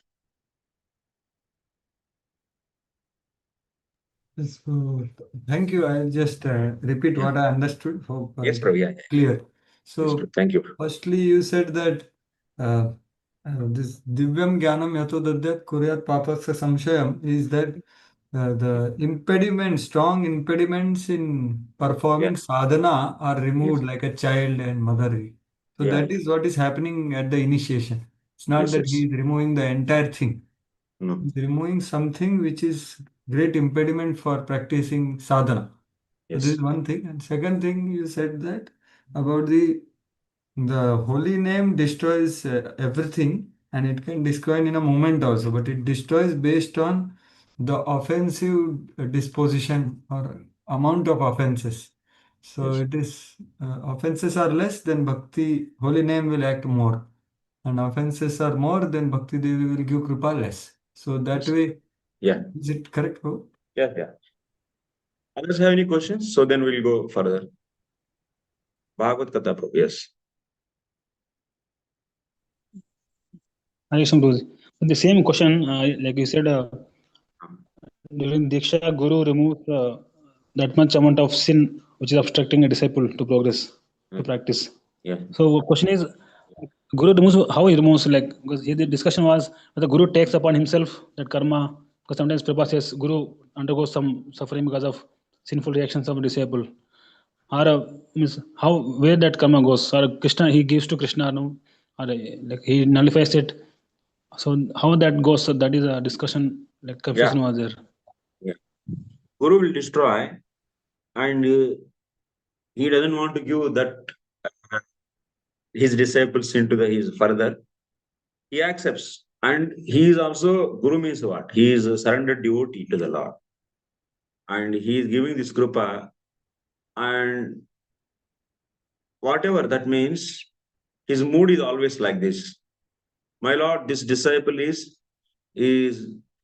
want to progress, and please help him to destroy those offenses which are stopping him to progress in his devotion. Like that he prays. Ultimately, Lord only sanctions. Lord only sanctions everything. Through the Lord's sanction only everything happens. So everywhere, Vaishnava Kripa is immediately, it is followed by Krishna's Kripa. Immediately Krishna Kripa is flowing, and that is destroying. But if Guru, out of greed actually, to make the people more and more, if he is not a proper Guru, then he has to get the punishment.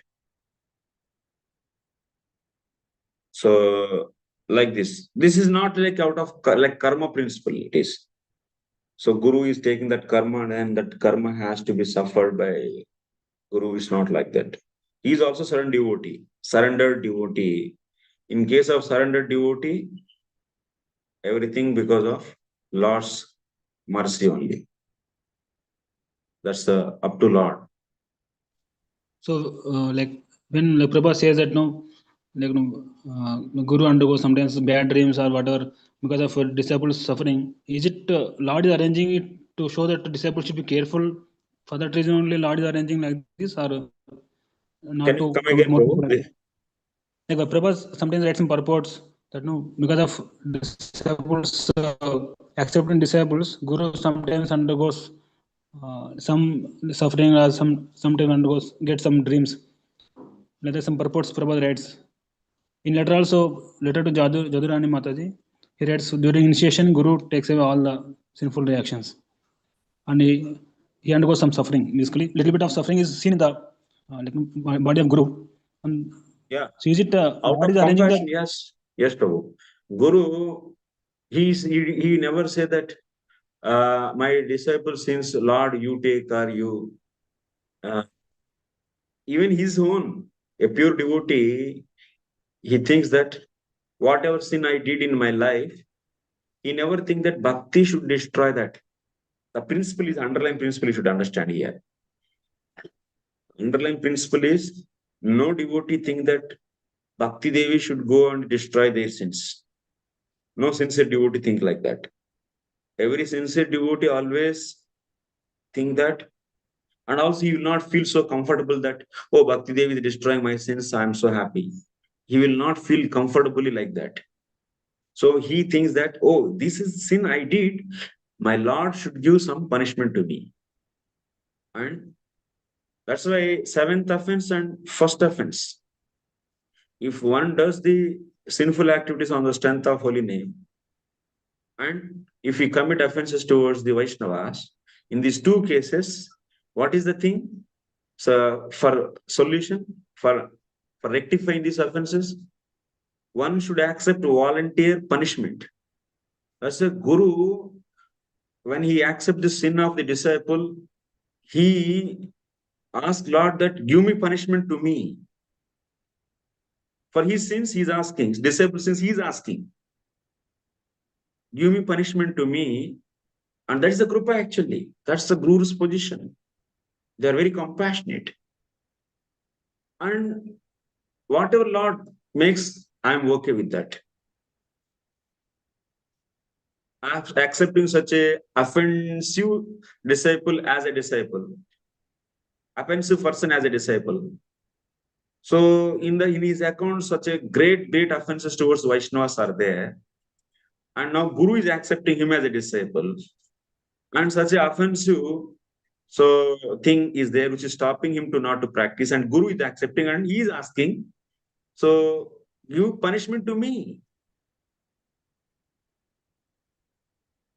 Because as per the rule of 1 and 7 is what? So one should accept punishment also along with Satata Kirtanam. Always chanting along with, so punishment also should be accepted. Now Guru is accepting on your behalf, on behalf of you, which is stumbling block for our devotion. Then how much he is getting or not getting, that's who will decide? Lord will decide. That is the mood actually. Hare Krishna. Thank you.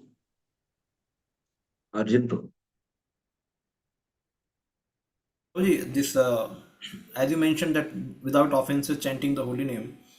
So it is also said that once we chant the holy name without offenses, inoffensive holy name, so all the future sin, past sins, all are destroyed. Yeah. And one even cannot commit the sin. So later if he commits the sin, then where it goes into the account? Means it goes, so basically the result Krishna is not manifesting in the life of a devotee who has become sinless, but later when he commits the sin while practicing bhakti or offenses, and Krishna, just to upright him, to make him right, Krishna again gives him the immediate sins reactions he may give. But it is also, we have heard that his already sins are gone because he has chanted sometimes in offensive holy name. Yeah. This provision is available to whom?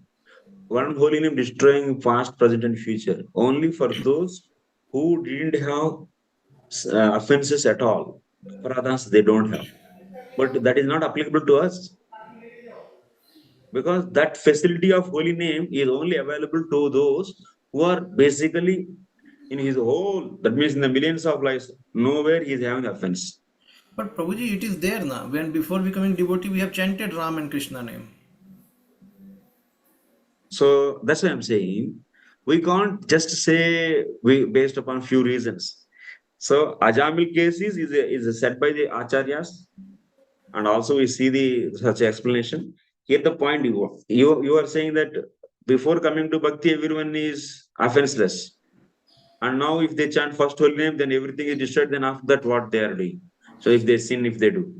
No, this condition is not applied to. How can you apply this? One holy name is destroying all their sins. Do you know that they don't have any previous offenses? Because the glory of holy name will work if there is no fully, if there are no offenses, if there are no offenses in his account. But we can't say that. Like if accidental chanting of holy name at the verge of death, so that finishes all his sins. He becomes liberated. At accidental chanting also. At the time of death, he is able to take holy name because he has no sins, no offenses. Otherwise, he cannot take. How is it, Prabhuji? Yeah, that is the explanation Vishwanath is giving. I will explain this later. It is like that. Samar Prabhu was there actually in that class. Yeah. Even Ajamila case is so, means it is like a special case. It's not a ordinary case. Yeah. So we'll go to the next. We'll discuss class. One should not uselessly waste his life pursuing material sense gratification, because a specific quantity of material happiness will automatically come to one as a result of one's past and present future activities. This lesson is learned from the Ajigara actually. That means Avadhuta Brahmana is preparing it. Before telling about Ajigara Vritti, he is just making a point here. Anything comes, pleasure or pain is out of. So automatically it will come like how the pain comes, pleasure also. Whatever you have to eat, that will come. So that instruction is applicable to whom? That instruction is applicable to the either Jnanis or Bhakta Sadhakas. So that is applicable to this people, this area people, and this area. You cannot say, so you don't need to do anything. To whom? Those who doesn't have any strong faith on bhakti, if you say to them this thing, it looks like very artificial for them.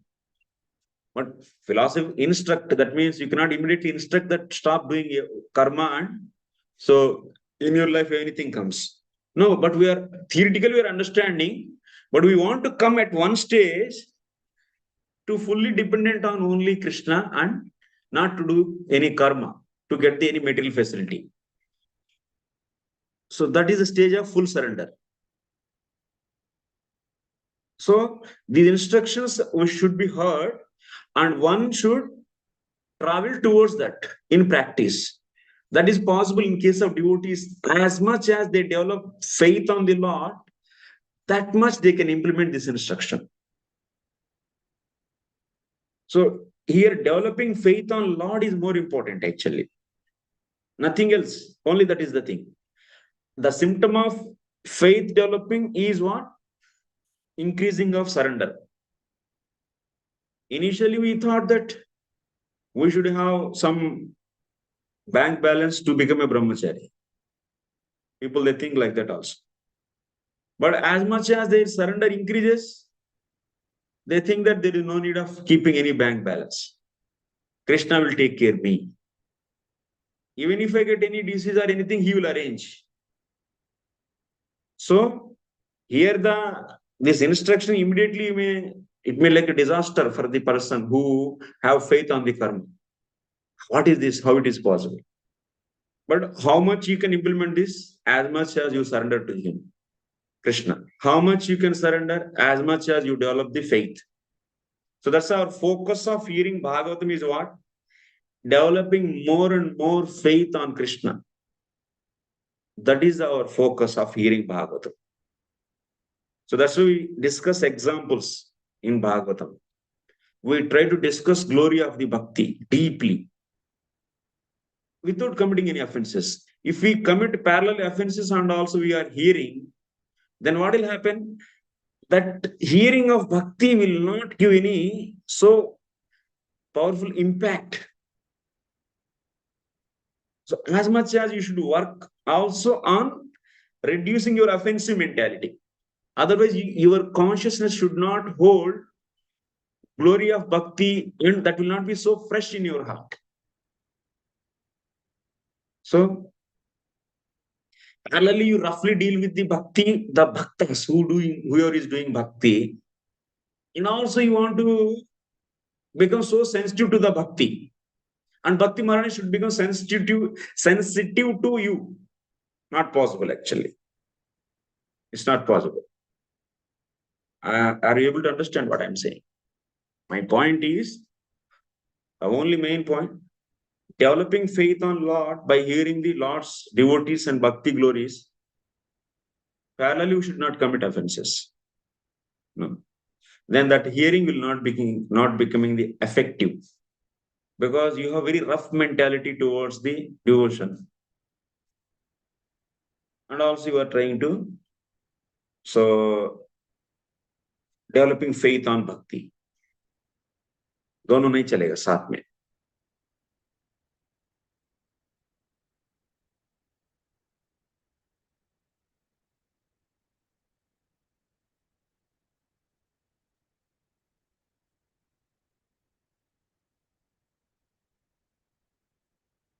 This lesson is learned from the Ajigara or Paita, who lies down and accepts for his maintenance whatever comes of its own accord.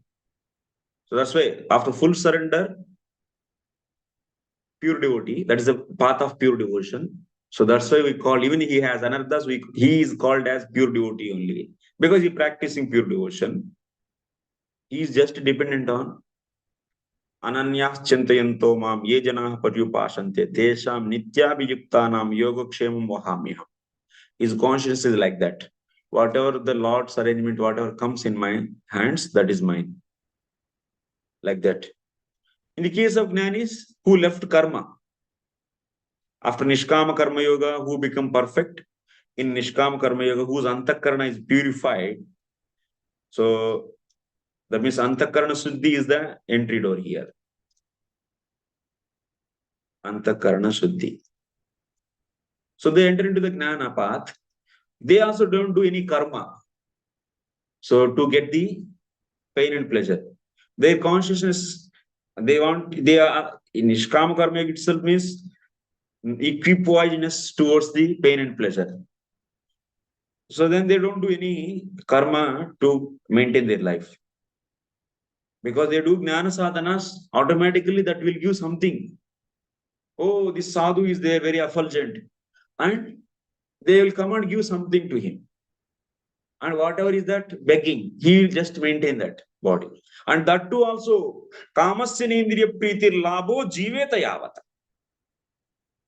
These two people actually, practitioners, sadhakas, pure sadhakas, bhakti sadhakas and jnani sadhakas, these people, kamasya nendriya pritir labho jiveta yavata. Jivasya tattva jignasa, narthe yascheha karma bihi. Their consciousness is what? Sense gratification is not at all the purpose of accepting sense objects. Eating means what? Accepting sense objects. There is no preeti in that. They don't look for preeti. But why they take? To maintain their body. Labho jiveta yavata.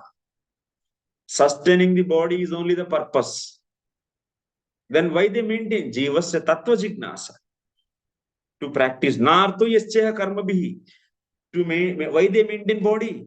To do further karma? No. Karmis, they maintain body by accepting sense objects. What is the mood of karmis? They accept sense objects to enjoy their senses, to give pleasure to their senses, and by default, body will be maintained. And the maintained body, where they will use? To do further karma. That is their mood actually. This is karmi's mood. But Jnani's mood is, and also Bhakta's mood, they also maintain body, but only to practice bhakti or jnana. So, as much as they progress in, they surrender to Lord, that much their life will become simple actually. Simple. And Indriya Priti is reduced. It's not a one-day game. It's not like a discrete. अभी तक मैं बहुत लालची था इंद्रिय वस्तुओं के प्रति और कल से मैं शुद्ध भक्त हो गया, ऐसा नहीं होता है. It's a gray scale actually. It's not like 0 and 1, black and white. It's not black and white, it's a gray. As much as we hear and chant, reduce the offenses, hear more and more to develop the faith, then surrender increases. Then what will happen? Ajagar vritti also increases. Planning for the future, that will be reduced. Dependency will increase. Faith, strong faith will increase. That is needed actually. That's the progress. Next.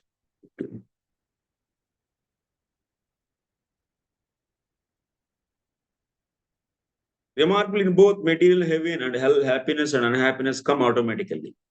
Due to our previous activities, although the proportions of happiness and unhappiness certainly vary. Either in heaven or in hell, one may eat, drink, sleep, and have sex life. But these activities being based on the material body are temporary and inconsequential. An intelligent person should see that even the best material situation is actually a punishment for previous unlawful activities executed outside the scope of loving devotional service to God. Unlawful activities executed outside. So devotees, they see what? Oh, I could have done so many big offenses or sinful activities to treat me. Lord is giving this. Anyway, of course, I could have got so much punishment, but he gave only little bit. Of course, or otherwise he's giving this kind of thing to make more and more. These vipattis, sashvat vipada santunaha. Mother Kunti also says, in vipatti kala, remembering Krishna is so easy because we are in the material body. So in that way, Lord is making me to remember him more. All the things he takes in an anukula way, actually. That is devotional mode, actually, devotional spirit. Jnani spirit is different, actually. Even if Prarabdha is giving and going, once if it is finished, only body is getting this, not the soul. Then what is the need to reacting for this? Like that he be equipoised. A conditioned soul undergoes great trouble to obtain a little happiness. After struggling in material life, which is full of hardship and hypocrisy, one may receive a little sense gratification. Yeah, to do huge karma to get little happiness. In such a way, material world is designed. Here you should pay a lot to get the little pleasure. After all, a pretty hat is no cure for a homely face. If one really wants to solve life, and chota sa topi se homely feeling nahi aayega na.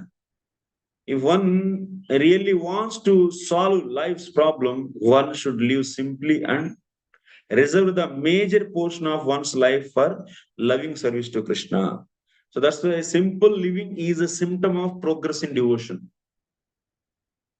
Simple living, high thinking.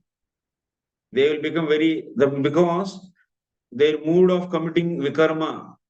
Why I have to do such a costly activities to maintain my body? Let me just live simple way, produce little grains and eat little bit, but practice more and more bhakti. That kind of consciousness automatically comes if one is progressing in bhakti. He will never see for that means luxurious, comfortable life. He will never hanker for that.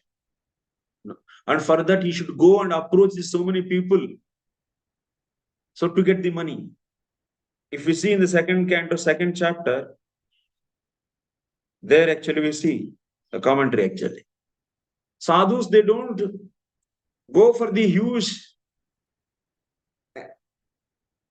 enjoyments. Even they don't want to beg also.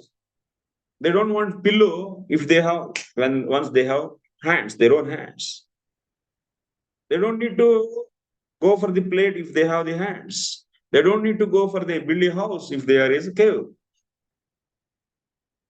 So like this, we have seen this. If you all remember in second canto, second chapter there. Satyam kshito kim kashipo. Satyam kshito kim kashipo prayasai bahau swasiddhe yupavarhanai kim. Satyanjilau kim purudanna patya digval kalado satikim dukulai. Sukadeva Goswami is saying, if there is no Satyam Shito Kim Kashipoho, when there is the earth is there, then what is the need of having the beds? If you have beds, means a cot, why you need a cot? Mother Earth itself is a big bed. What is the need of the pillows if you have the hands? What is the need of having the plates if you have your own two hands? What is the need of having the clothes? There is a sky is there. Why? Sadhu who goes in such an extent, actually, he feels that waste of energy, because if you want plate and if you want clothes, then he should go and pamper some rich man. And for pampering, I don't know how much he takes the time. Then what is the purpose? His purpose is practicing sadhana, doing sadhana. So he's getting wasted time. He will never. So that's why even the devotees also, they should not personally hanker for anything. Automatically someone is giving, he just accept for, that's the real consciousness actually. Accepting their gifts only to give mercy actually. But internally he is also having a very strong attitude actually. Strong attitude that no sense gratification from these objects. Even the devotees also. Any gifts or anything. If that is not there, then I will not do service. That is not a surrendered state actually. As much as they surrender, then they do anything. So that's why what we should cultivate, surrendering to the Lord. That is the main goal actually, intermediate goal. That is the intermediate goal, not the final goal. Final goal is Krishna Prem. But to get that, one should surrender fully. Full surrender is the main, is the intermediate goal. If that is cultivated, yes, we are successful, we are progressing.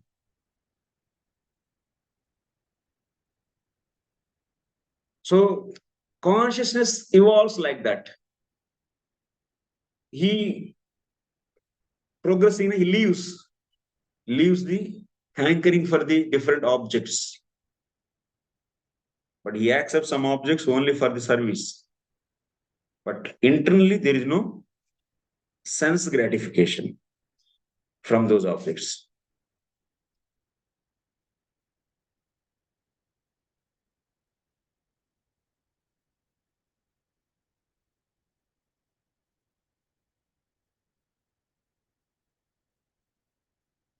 After struggling in material life, which is full of hardship and hypocrisy, one may receive a little. Okay, sorry.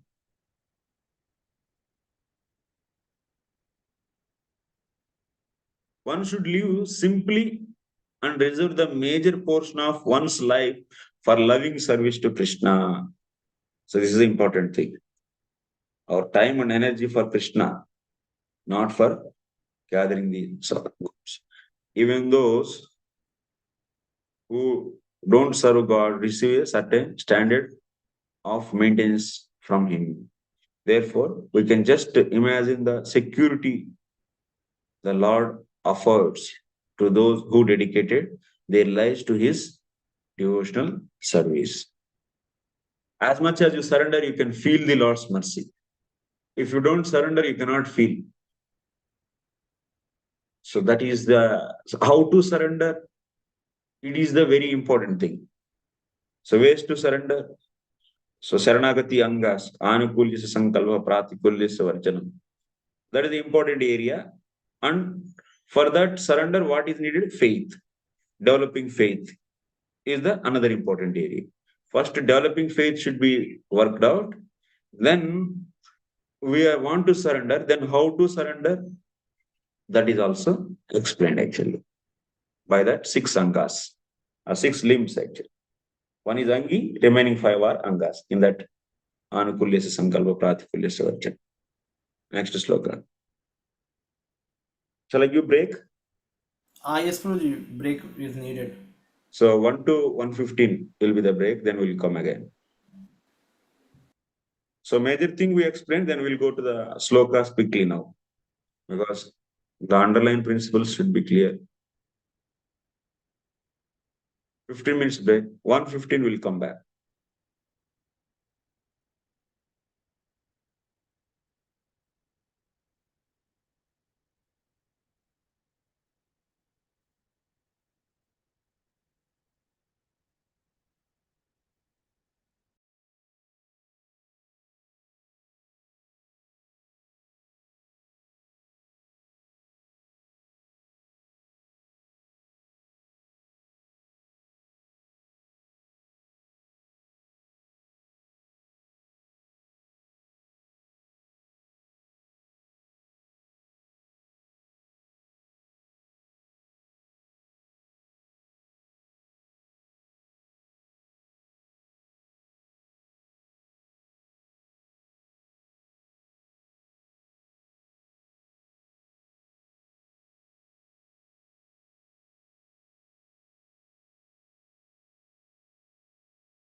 Hare Krishna, Krishna Krishna, Hare Hare, Hare Rama, Rama Rama, Hare Hare.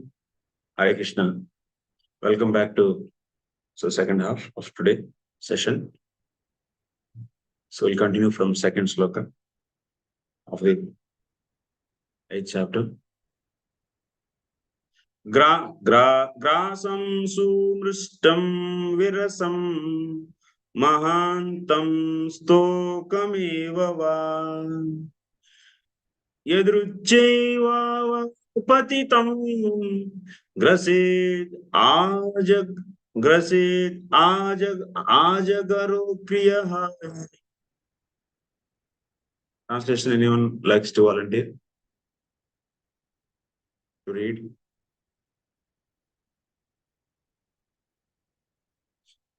Hare Krishna. Yeah. Following the example of the python, one should give up material endeavors and accept for one's maintenance food that comes of its own accord, whether such food be delicious or tasteless, ample or meager. Yeah. In previous sloka, we have seen like how measure is in our life without any endeavor in our life. Similarly, pleasure also can come. So based upon that, here, Brahmana is saying, so Ajigara Vritti, Ajigarat, Ajigara Vritti, Ajigara is a guru actually. Python is guru. So for the thing, whatever is said in the previous sloka,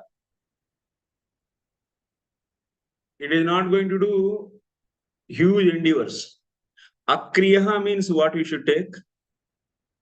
Akriya means it's not that it's not doing anything. Whenever there is one lamb is coming near to it, it is trying to catch it. Akriya means alpa prayatnaha.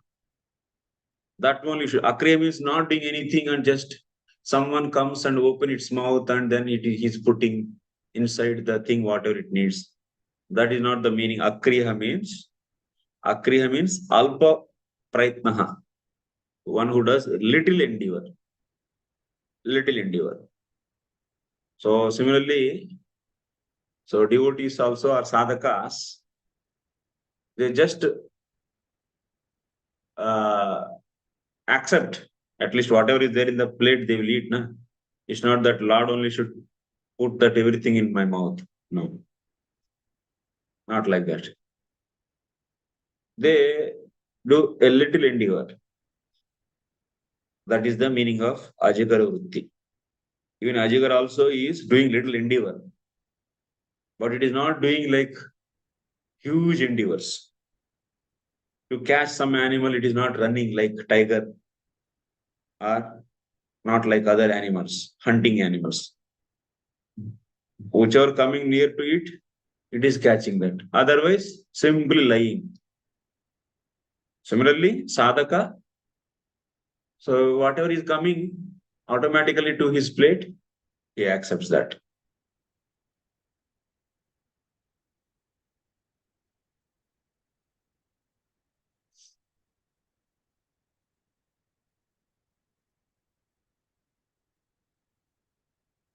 Alpa chesta, alpa prayatna. Next.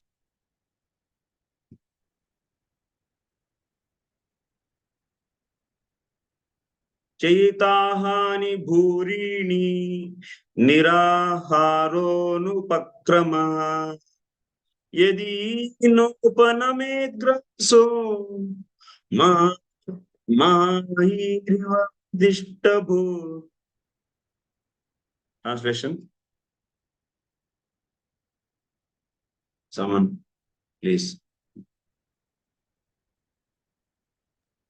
If at any time food does not come, then a saintly person should fast for many days without making endeavor. He should understand that by God's arrangement he must fast. Thus, following the example of Python, he should remain peaceful and patient.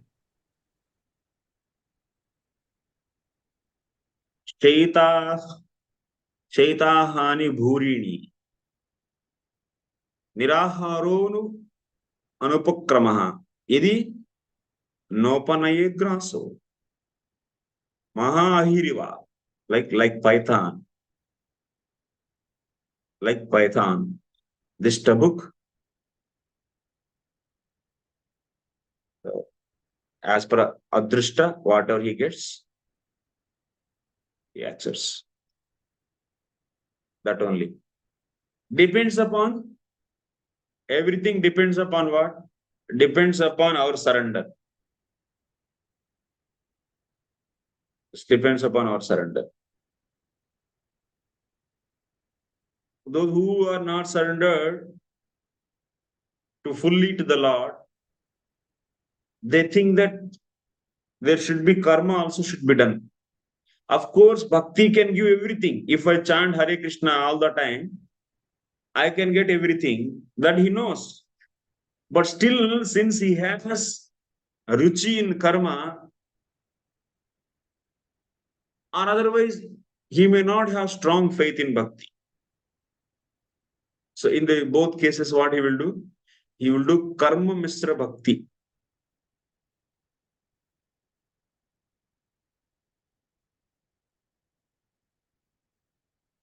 Karma misra bhakti.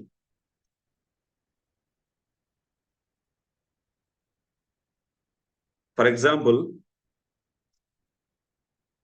some ex-person is there. Ex-person is there. He is a karmi. He is working hard, getting the artha and enjoying senses.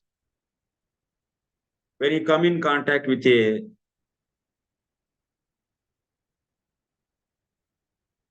devotee, devotee said to him, devotion can give anything. Such a potency devotion is having. But he is not a pure devotee, assume. He is not a pure devotee. So he knows, but bhakti can give everything. Such a person came in contact and he gave association to this ex-person. And this ex-person, what he is doing? He wants material things. Kamana, desires are there. So now, because of association of devotee, he understood that better than karma, doing bhakti is good. What? Instead of doing karma, better to do bhakti. Bhakti can give more best results. And there are disciplines in doing karma. If you do any wrong thing in karma, then you'll be getting pratyavaya. Bad reactions also. So then this ex-person, to fulfill his material desires, what he does? He does bhakti. But still, he has material desires. He has thus a taste for what? Karma. To fulfill this material desire, I should do karma also. There is a taste to do the karma also. Then what? He will do karma also along with that. Along with the bhakti. Bhakti means here what? Shravanam Kirtanam. Shravana Kirtanadirupa bhakti. So then he is what? He is Sakama Karma Mishra Bhakta. Sakama Karma Mishra Bhakta.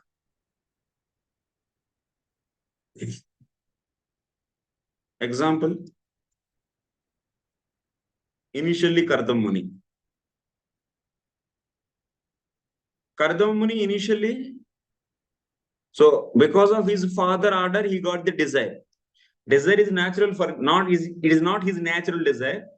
Because of his father's order, Prajasruja, he got a desire to have a wife. So to fulfill that desire, what he did? He did bhakti, that means chanting holy names, Lord's names, Vishnu's names. But along with that, he also continued being a brāhmaṇa. All the nitya naimitya karmas he did. So then what happened? He is desiring material things, sakama, karma, misra, bhakti he did.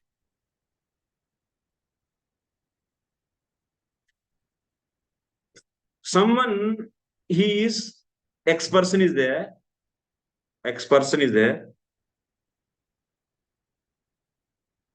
He got association of a devotee. And the devotee knows that Krishna Prema is only the goal. But this devotee is what? If anything you want to get, do bhakti. This devotee is like that. First case. In the second case, this devotee, he is such a way, he has conviction. We should do everything for pleasure of Krishna. And he is a devotee, means he knows that bhakti is the best mean. So such a person gave association to X person who is a karmi. And now this karmi, when he got the association of this bhakta, oh, I am desiring material things. Let me stop this desiring material things.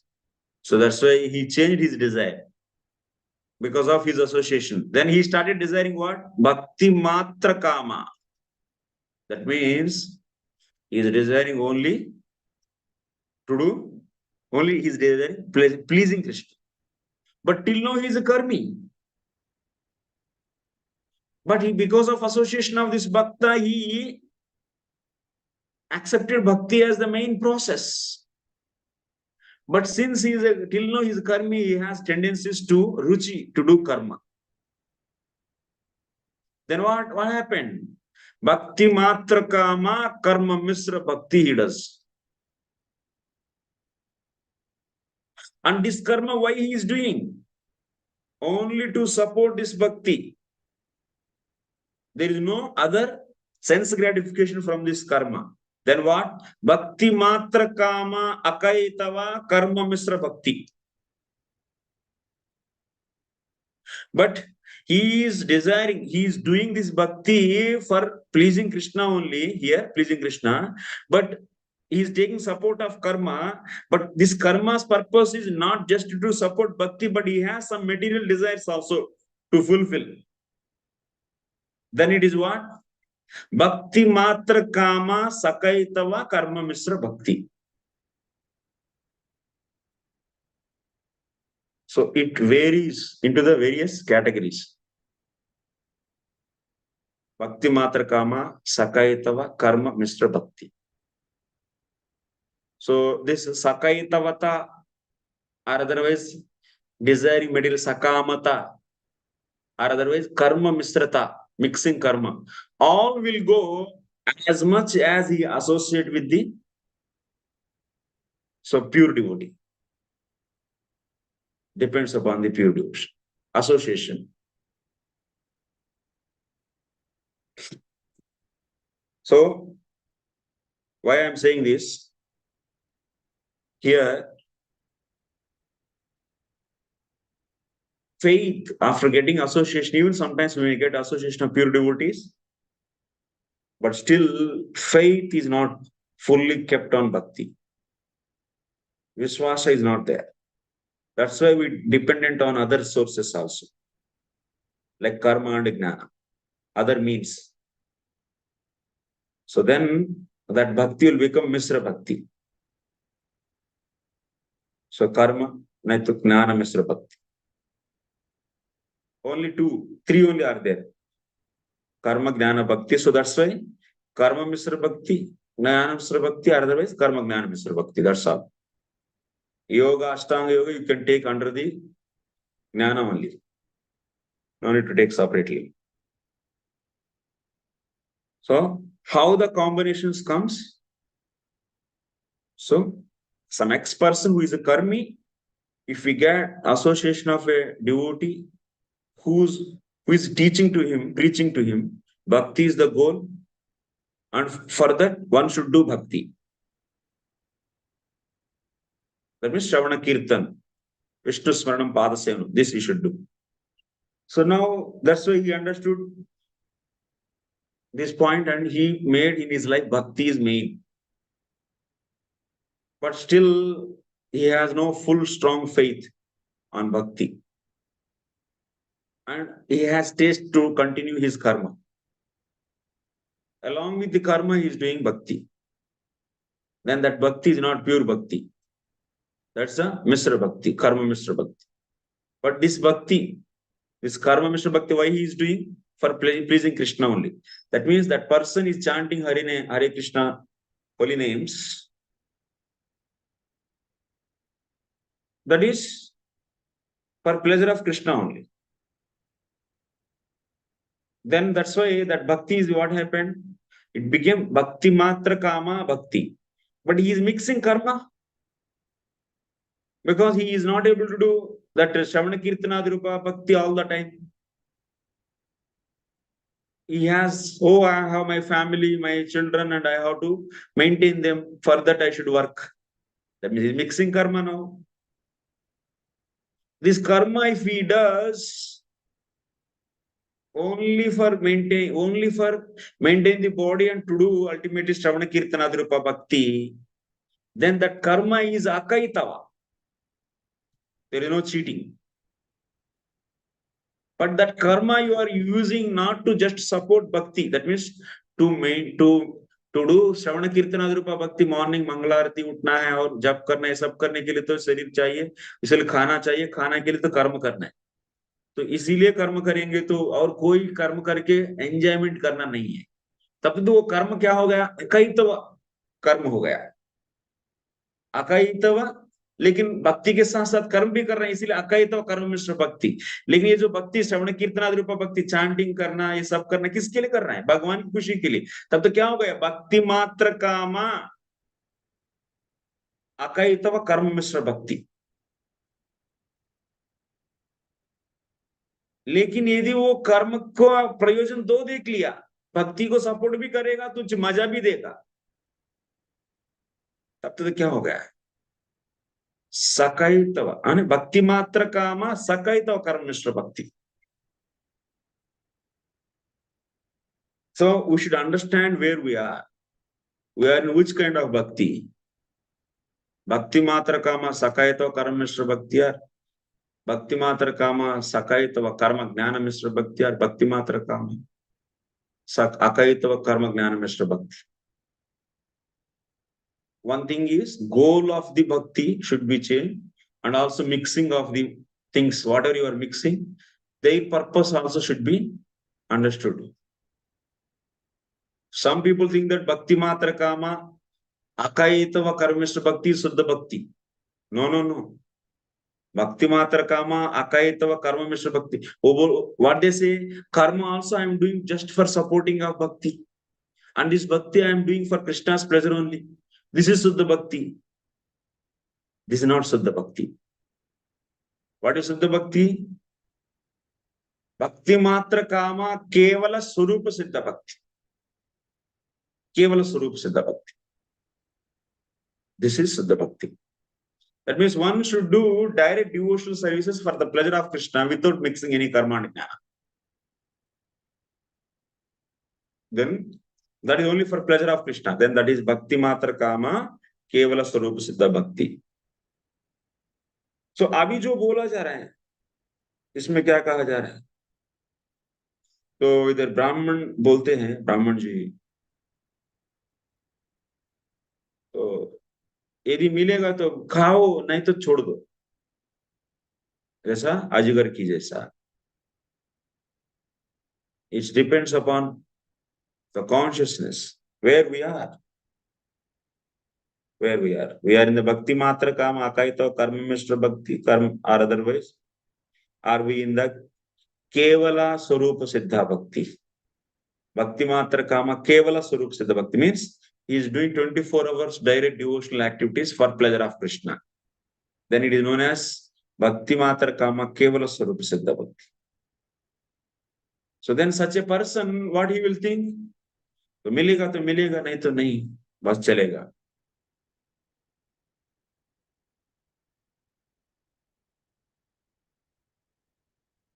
Any questions?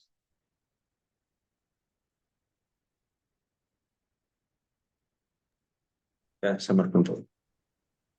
Guruji, this principle which is told in this verse, as well as we hear in Bhagavatam and elsewhere also, when Guru calls, then we take the food. Guru doesn't call, we should fast. Something that is also another principle. Here also he's saying if it comes to you. So to apply this principle in current institutional Not setup, possible. where We are not in that level at all. yeah, level is not there, that is very sure, understood. But we want to go there in the sense of aspiration. So how do we apply this in a scenario of Iskcon institution where there is prasadam time and there is all these things? So how do we? These are all facilitating actually. We are in the it's a lifting only. One day what will happen? What should happen? One's consciousness should do all this mechanically, but internally one's consciousness should develop such a way. These systems are these punctually eating, even if these are all not necessary for my devotion. So whatever it comes, I am ready to accept that.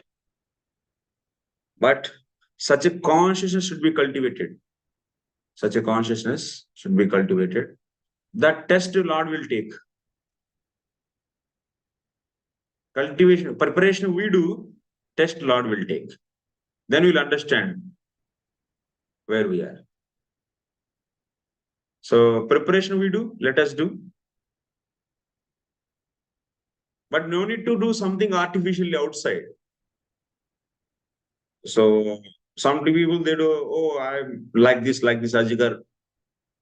But internal consciousness is not prepared. That's why here the principle is now being when we are not a pure sadhakas, we are not in pure devotional path also. We are trying to understand and we are trying to aspire. We are trying to get a proper desire. Getting proper desire is also very important. When we understand bhakti and these principles purely, properly, then only we will get pure desire. Otherwise, we think that bhakti matra kama akaito karma mishra bhakti is the pure bhakti. सब कुछ तो कर रहा हूँ भगवान के लिए कर रहा हूँ तो क्या हो गया थोड़ा सा खा रहा हूँ उसके साथ जो भी मिलेगा कई जगह हम लोग का कॉन्शियसनेस रुक जाती है actually yes but internal consciousness should be prepared Prabhu and we don't want to show Lord will arrange for me I don't need to even go and walk there we do mechanically actually don't want to show that I am best pure devotee. Lord arranges for me everything. He brings me personally also. But we have confidence on the Lord. We should cultivate confidence that even Lord personally can come and give us at anywhere and any place, anything. Developing such a faith is very important. But neophytes also there and medium and advanced. In that sangha, we do follow without not to disturb others, everything. Whatever is there in the system. Is it okay?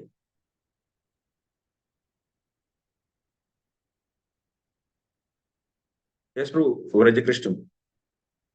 You were talking about this bhakti matra kaita karma bhakti, but previously I told Sarup Siddha Bhakti, Arop Siddha Bhakti. So does that not categorize why we need this extra categorizations? Even Arop Siddha Bhakti is also Akaitava and Sakaitava. So, Arop Siddha Bhakti means doing karma and offering to the Lord. If we do karma only for the purpose of offering, then it is Akaitava Arop Siddha Bhakti. But why you are doing that offering for getting material gain? Then that is a Sakama. That's why that is Kamana Akaitava Arop Siddha Bhakti. Why you are doing that offering for getting out from the karma? Then Naishkarmya Akaitava Arop Siddha Bhakti. Are you doing that offering for pleasing Krishna? Then Bhakti Matra Kama. Bhakti Matra Kama Akaitava Aropsiddha Bhakti. So here the main point, you are doing karma. Do you have double meaning, double interest in that? That karma, if you do for only sake of offering, one potter is there. Today he is producing pots, and he says that all these pots for the Lord's pleasure only. Then that day work is becoming what? So Akaitava Aropsiddha Bhakti. But why he is offering that pots? For his child should get good position in class. Then it is what? Kamana Akaitava Aropsiddha Bhakti. Us din ka jo bhi hai, offering. But he is producing 10 pots. He is thinking that something for my pleasure and something for Lord's offering. Then what? This is a Sakaitava Aropsiddha Bhakti. But why is doing offering? For pleasing Krishna only. Then Bhakti Matra Kama Sakaitava Aropsiddha Bhakti, that is. So that's why we should fit every possibility in the reality into terminology. Your terminology should define all the possible actions in our life. Then that is a proper classification. So you are doing that work, karma, for only sake of offering, or for the other mean also, the other purpose also is there, other than offering. If it is there, then that's Sakaitava, that's cheating. That's needed or not? That's definitely needed, actually.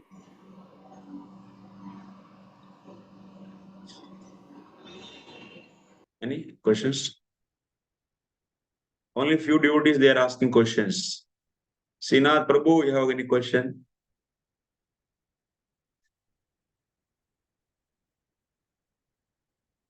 Yes, Arjun. Prabhuji, Akaito means Akinchan Bhakti, doing only for the purpose to please the Lord, and we are offering to the Lord.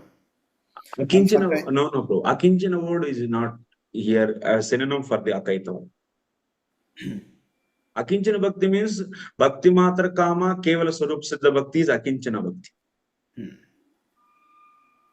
Okay. So Akaito, so we are doing any work with the idea to offer to the Lord and not for any other purpose. Correct, na? Then it is Akaito. And That Sakaito karma means is Akaito. Sakaito means doing karma with the idea to offer to the Lord and also to receive some other benefits. From where? From that karma, not from the offering. From that karma. Yes. So Prabhuji, even that like somebody wants to benefit his child, but he is thinking my child will become devotee.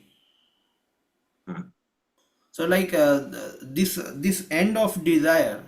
Then that is not Sakaitava. That is not Sakaitava. So I'm saying actually when Prabhupada writes a purport, a pure devotee, he goes for market and then he brings sabjis, and then he cooks for the Lord. Then he writes it 24 hours in samadhi.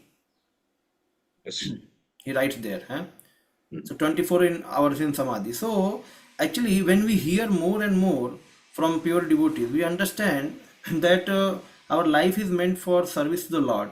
So anyway, by this hearing process, the devotee always means may not be always successful, but always think that I'm trying to bring my family, I'm trying to put my endeavor only for the pleasure of the Lord. So this thinking itself, yes. Yeah, that is making him to remember Krishna, to chant Krishna, to hear Krishna. So this Prabhupada activities, whatever the systems he gave, like temple construction, book distribution, and prachar, and varnashma development, ultimately those are all driving various levels of people. Of course, we don't hear these terminologies from the Prabhupada's lessons, but it is there in the Shastra. But the outcome of those is involved in the instructions, in the systems, whatever he explained, he gave the sadhanas. why we are now analyzing like that? Because to purify. To purify. Also, Prabhupada said that someone should write commentary on his books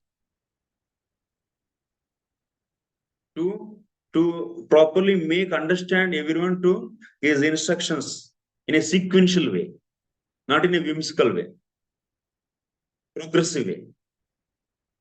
He wanted actually. So Prabhupada is involving everyone, his instructions and his engagement, the way he gave to his disciples.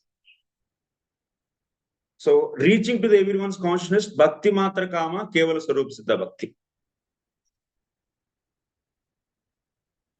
छूटते जाएगा कर्म ये सब भी धीरे धीरे. That's why theoretically we should know.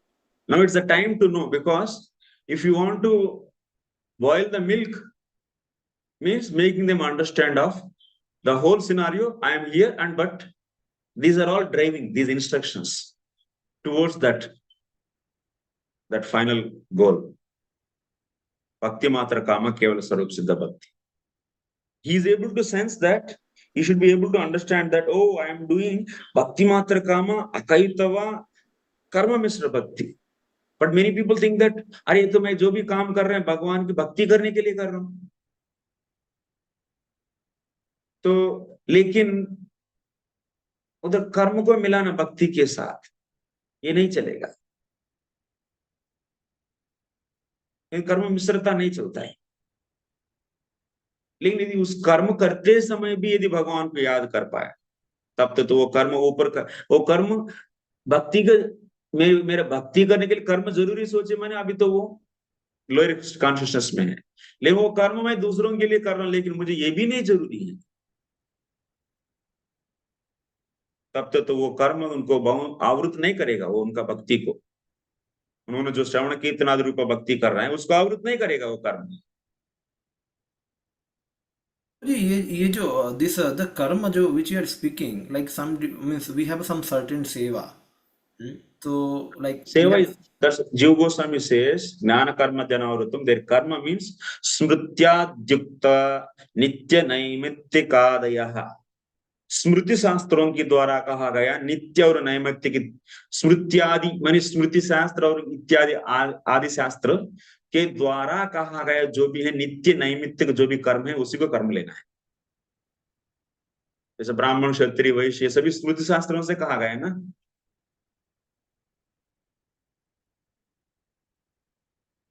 वो कर्म, कर्म माने वो लेना है.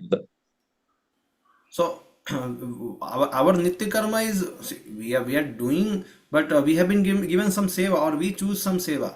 So my question seva is not karma actually. That means bhajaniyatva sevardham माने भजनी माने कृष्ण, कृष्ण की परिचर्या जो भी है वो कर्म के अंतर्गत नहीं आते. उन्होंने स्पष्ट क्लासिफाई करते हैं इधर श्रील जीव गोस्वामी पाद दुर्गम संगमनि टीका of the Bhaktirasa Sindhu Anyabilasha Sunyam Natu, not so seva to the Lord, like उधर पॉट्स क्लीन करते हैं नहीं तो मंदिर को धोते हैं, वो सब कर्म नहीं है. वो कर्म नहीं है, उससे आवृत भक्ति नहीं होता है. वो तो वो भी सेवा ही है. कर्म मन कब क्या लेना है कौन डिसाइड करेंगे, तब बोल रहे हैं उधर जीव गोस्वामी जी स्मृति शास्त्रों के द्वारा कहा गया जो है वो.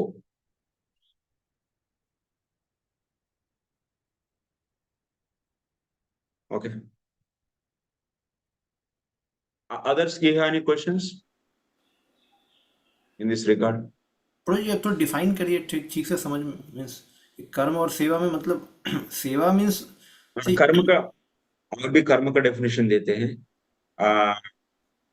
भूत भावोद्भव करो, भूत उसमें आते हैं 8th चैप्टर भगवत गीता. भूत भावोद्भव करः व्हाट इज दैट विसर्ग कर्म संगीता. भूत भावोद्भव करः विसर्ग कर्म Sangeeta. There also definition comes. Another place, this our Yamadutas they say, karma means Veda pranihito dharma. वेदों के द्वारा प्रणीत है वही कर्म है, धर्म।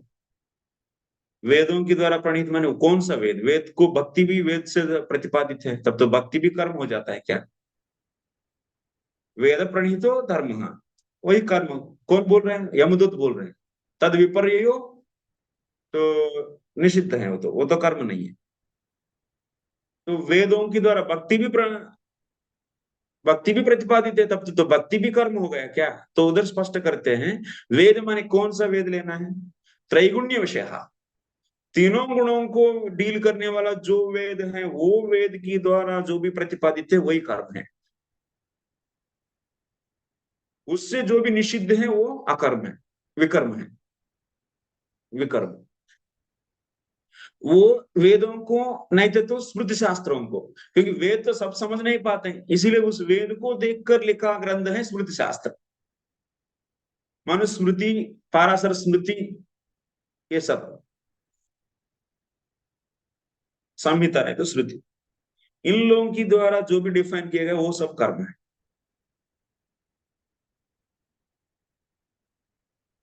उसमें क्या भूत, और भगवत गीता में आके क्या बोलते हैं? भूत भावोद्भव कर्म, माने जो भूतों माने लिविंग एंटिटीज के लिए शरीर को देने वाला, आगे चक्कर में फंसा के रखने वाला, वो है वो कर्म। जन्म मृत्यु सागर में डुबा के रखने वाला।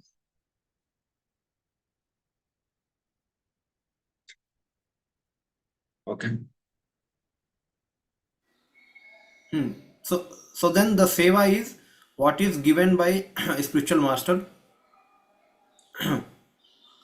सेवा means only that we should take, जो भी पांचरात्र विधि के अनुसार हम लोगों को जो भी दिया गया है, जैसे अर्चना करने की पहले में जो भी अंग रहता है, जैसे यज्ञ की करने की पहले जो तैयारी है उसको भी यज्ञ के अंतर्गत मानता है।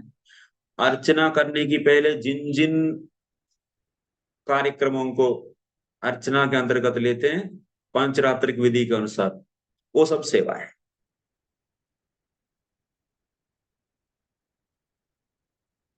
पांचरात्रिक विधि, पांचरात्र शास्त्रों के अनुसार। लेकिन पांचरात्र में ये भी है, कर्म मिश्र अर्चनम है और शुद्ध अर्चनम भी है। तो इसीलिए इधर मेन पॉइंट क्या है? कर्म मिश्र अर्चनम में रहने वाले कर्म को नहीं लेना है सेवा के रूप में। तो अर्चना करने की पहले की, जैसा डायरेक्टली अर्चना कर रहे हैं तो अभी आप भगवान को बुला रहे हैं, सो पहले आह्वान करते हैं, बुलाते हैं, आह्वान करके बिठा के उनकी सो नहलाते, सब करते। ये सब करने की पहले भी तैयारी करना है ना, प्लेट तैयारी करना है, द्रव्य तैयारी करना है, ये सभी भी अर्चना के अंतर्गत आता है। तो सेवा माने, और मंदिर को साफ करना है, ये सभी तो अर्चना के अंतर्गत आता है। तो इसीलिए पांचरात्र शास्त्रों की द्वारा अर्चना की, सेवा की अंतर्गत, अर्चना के अंतर्गत जिसको कंसिडर किया गया उतना तक लेना है। ऐसा नहीं है कि अभी सब्जी भी उगाना है तो मैं तो सब्जी भी उगाता हूँ और उसको लिए तो उनका पिता भी चाहिए, और उनका पिता के लिए उनका मम्मी भी है, वो भी तो ये सब नहीं। शास्त्र के अनुसार जितना कहा गया उतना ही सेवा है। ठीक है Arjun pro? Yes, sir. Prabhuji, driving vehicle is also seva or not? Growing sabji is seva or not? Taking care of children is seva or not? So how these can be seva?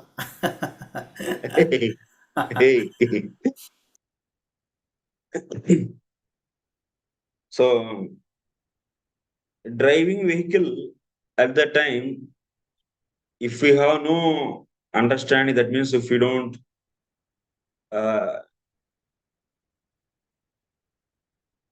Example, अभी तो drive कर रहे हैं vehicle को, उसको यदि वो उस समय भूल गया एक्चुअली मैं भगवान की सेवा के लिए कर रहा हूँ, just he is enjoying driving, then it's not directly counted as seva. But at that time he's thinking, then that thinking is making that thing is making him So making him devotional. So then otherwise, then people will say so many things. Then karma and seva, what is the difference? I am doing this job in the company only for serving Krishna. And farmer is saying that I am producing grains for offering only. Then what is the difference between Arop Siddha Bhakti and Kevala Swarup Siddha Bhakti?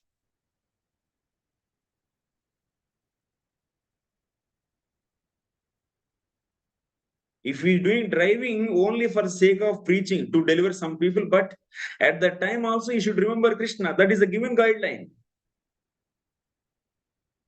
So then he is in the pure devotional platform. But if he is not able to maintain that consciousness, then that is not. That's not. So we don't need to do all these things. Lord just can be pleased by chanting holy names also. But why we are doing these preaching activities? For others' sake. For spreading the holy names. So, of course, Guru is saying, why he is saying ultimately? For benefiting of other living entities. So we are also participating in that. But purpose is what? One should be always Shravana Kirtanadi Rupa Bhakti. Direct devotional limbs. That he has to practice. That's why Prabhupada says, even I am traveling in the car, he is chanting 24 hours.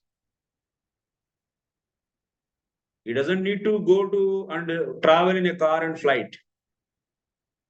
Only for preaching sake, he is going for others' purpose. He can be 24 hours chanting in Vrindavan. He can sit and chant. So, like Pandavas also, they do follow their respective Kshatriya activities only to preach the people. Not for the sake of, so their sake. Arjuna is Nara and he is a pure devotee of the Lord. He doesn't need to do any fight. Sarvadharman Parityaji is eligible to do that. But only Yadida Charita Sreshta Tattadeve Tarojana Sayat Pramanam Kurute Lokastadan Vartate.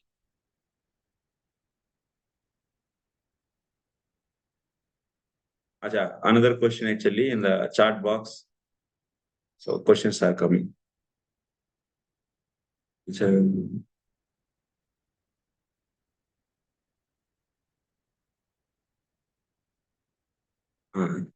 Does seva only includes deity related? Yeah, that's the point.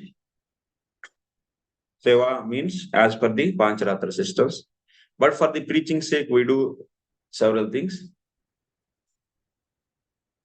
So that's why as much as one's consciousness evolves, he comes to the more and more direct devotional activities. He reduces, which can take away him or which can bring the pratihata. Ahayutiki apratihata, interruption. Interruption देने वाला activities को धीरे धीरे life में कम करते जाएगा. नहीं तो लेंगे तो भी उस समय भी उनका भक्ति कंटिन्यूअस रहता है, प्रतिहता. वो ड्राइविंग एक्टिविटी से वो छूटता नहीं. उस समय मैं ड्राइवर हूं करके सोच के वो ड्राइवर उपाधि को नहीं प्राप्त करेगा. उस समय भी मैं भगवान की दास हूं, इसीलिए भगवान को प्लीज करते रहना है.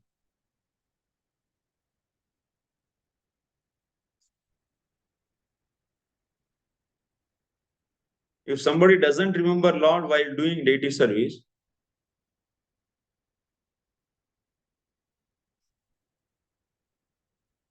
so if we see direct devotional service for livelihood, then what he is doing? For what purpose he is doing? Then if we don't remember, he is mechanically doing for some other reason. Then that is what? He is doing Sarup Siddha Bhakti only. Even an ant or even that's Sarup Siddha Bhakti. But he is doing without consciousness of, without relating. That's the abhasa. Bhakti abhasa we say. Like when there is a bird is flying and hunted, it fell down. There is a small story. Then dog took into mouth actually that bird. And that bird, when hunter is chasing that dog, it circumvented a temple. Then bird got the sukriti of circumambulating temple.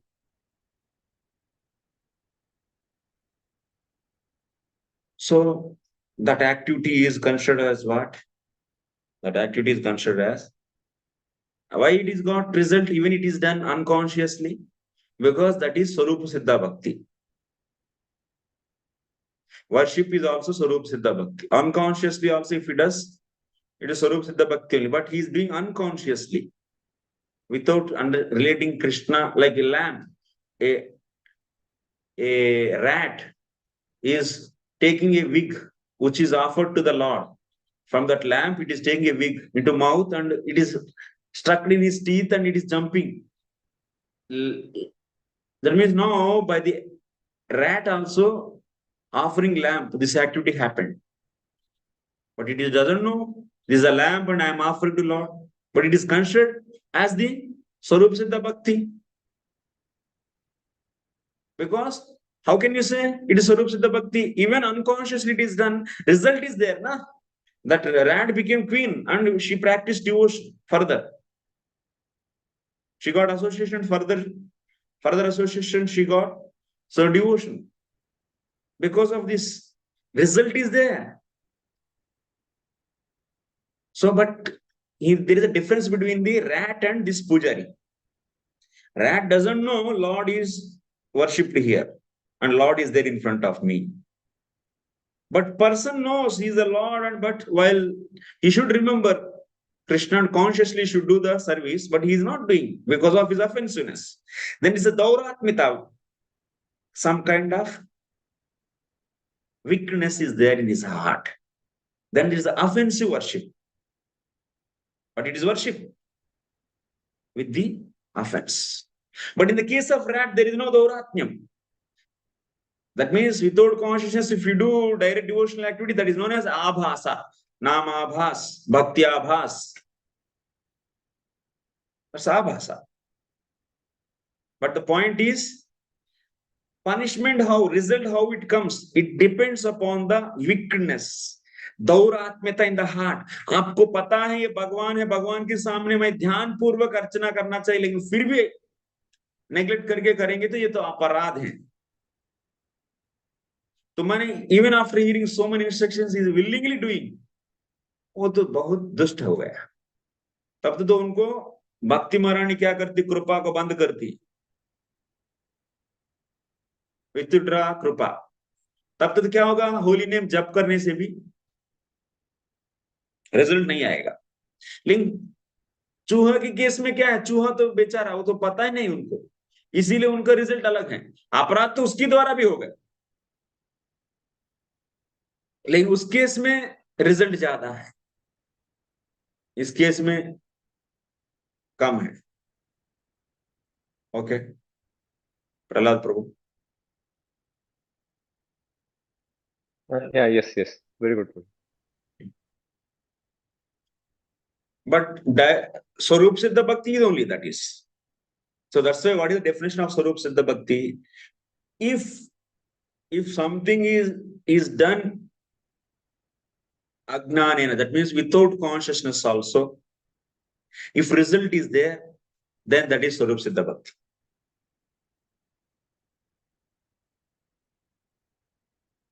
That's the definition. Shri Jiva Goswami Pad gives. Okay. Any questions? This result, what you are saying, is just related directly to the Lord, in the sense that how we do many other services also. So, is that other services which is given ordained by by our superiors only to us, is they don't come in superior in Sarup Siddha Bhakti, and only the what is directly related to the Lord in terms of archana, is that only Sarup Siddha Bhakti? No. Because the result what it. See, like you see, if you plow land, will you get any result? Bhakti result, I am saying. Result means Bhakti result. Oh, no. you will not get. But deliberately you should offer that to the Lord. Then only that karma will become bhakti. That is known as Aropsiddha Bhakti. But in the case of bird, it doesn't have the consciousness that it is circumambulating temple. But still it got the bhakti result. That means that circumambulating activity is what? Sarup Siddha Bhakti. Like someone is thinking that I'm not body, I'm soul. This is through his mind. This activity is bhakti? No. But when you use it, so such a mind, I'm not body, I'm soul. If you think like that, and now with this consciousness, with this mind setup, you are chanting holy names. You control mind and you are chanting holy names, focusing that mind to hear Krishna's names. Then I'm not body, I'm soul. So this kind of knowledge is used to control mind. That control mind is used hearing Krishna's names. So here this jnana is supporting bhakti. So then that jnana is also becoming bhakti. That is known as Sangha Siddha Bhakti. But simply thinking that I'm not body, I'm soul, and controlling mind based upon that is not bhakti. That means swataha bhaktitvam is not there in that. But when it is offered, then it is becoming, or when it is assisting bhakti, then it is getting bhaktitvam in it.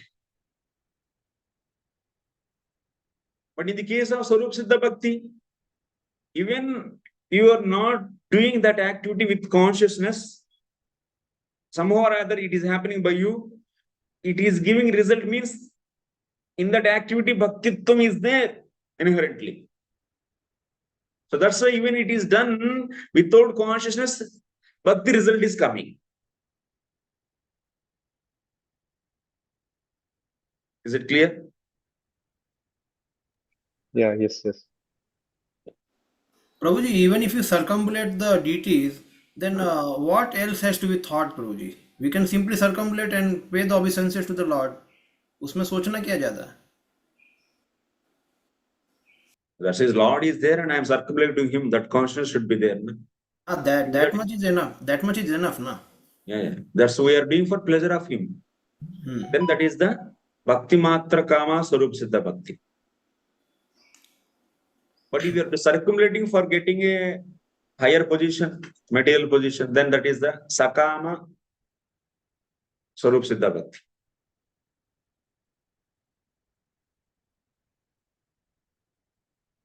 Prabhuji, when it is said that even everybody has certain desire to attain, and we know that, as you mentioned, Bhakti Matra Kama Kevala Sarupa Bhakti.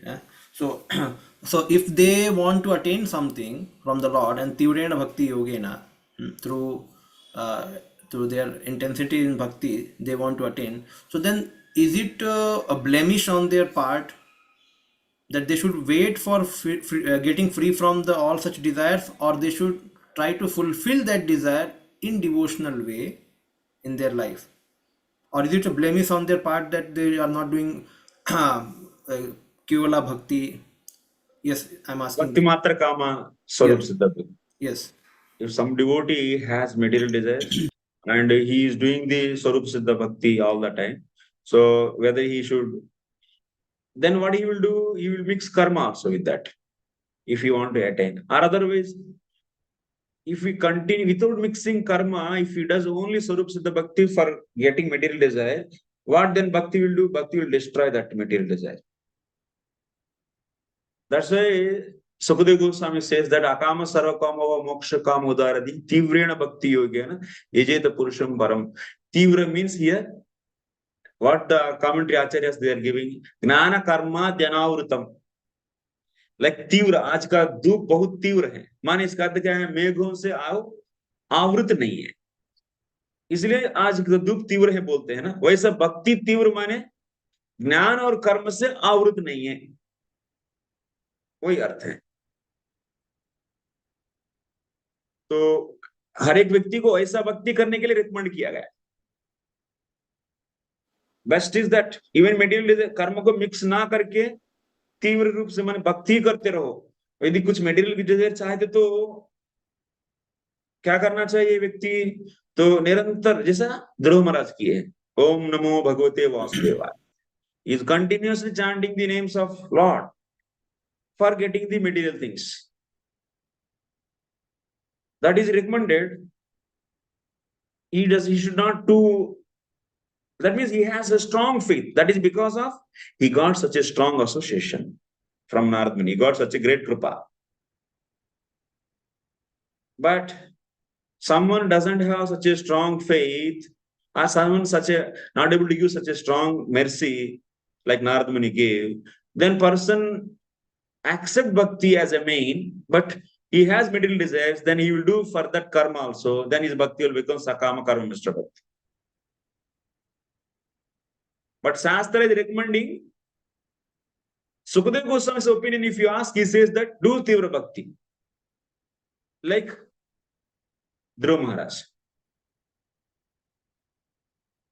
So, but that's based upon the now various even combinations will come, because you cannot expect that everyone is such a powerful devotee to give such a kripa. And or otherwise, he is a powerful devotee. He may give, may not give. It's not that someone is getting association of powerful devotee, but still he didn't become. That means he doesn't want to give. Nobody can question him. He doesn't want to give. That's up to him. This Gyan Karma Avrita which you are saying, and Pradhani Bhut Bhakti, where you are Bhakti is Pradhan and mixing karma. So these are both are same? Yes. So even if you mix little also, that will Avrita, you are Yes. saying? Yes. So The Lord wants Sarvadharman Parityajya Mam Ekam Vraja. That means he doesn't want us to struck with any other upadhis. मैं इसका बाप हूं, मैं इसका बेटा हूं, मैं ब्राह्मण क्षत्रिय, कई उपाधियों में वो फंसना नहीं, देखना नहीं चाहते। वो कॉन्शियस बीच में लाने के लिए वो रेकमेंड नहीं करते। But Prabhuji, we hear that even in Pradhani Bhut Bhakti, the person gets material benefits in this world also. Yeah. So because he accepted bhakti as main. So even that's he why can go to the Vaikuntha also.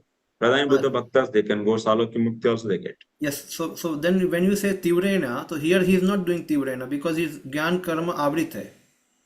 No problem. But since he is worshipping Vishnu as main, but he doesn't have material desires, but he has material enjoyment he doesn't want, but he wants to enjoy like Vishnu in the Vishnu planet, then he will get Salokya Mukti. And we have also heard that he also will get some material benefit like great knowledge in Shastra and grammar, means some of the facility in material world also. So what I mean to say, his bhakti is also Gyan Karma Avrit, then how is it Tivrena only gives the result? My question is that. Tivrena result, even little bhakti also can give, but Tivra is recommended to destroy the material desire. Not that the result will come only with Tivra Bhakti, no. Salpam Apyasya. Even little Bhakti is enough to give the result. Huge result it can give. Yeah, we'll continue, Prabhu. Huh? Yeah. Otherwise it will. I also request other devotees equivalently participate and ask questions and switch on cameras. And if you have any questions, then you can even also can ask equally. We can give chance to others also. Please.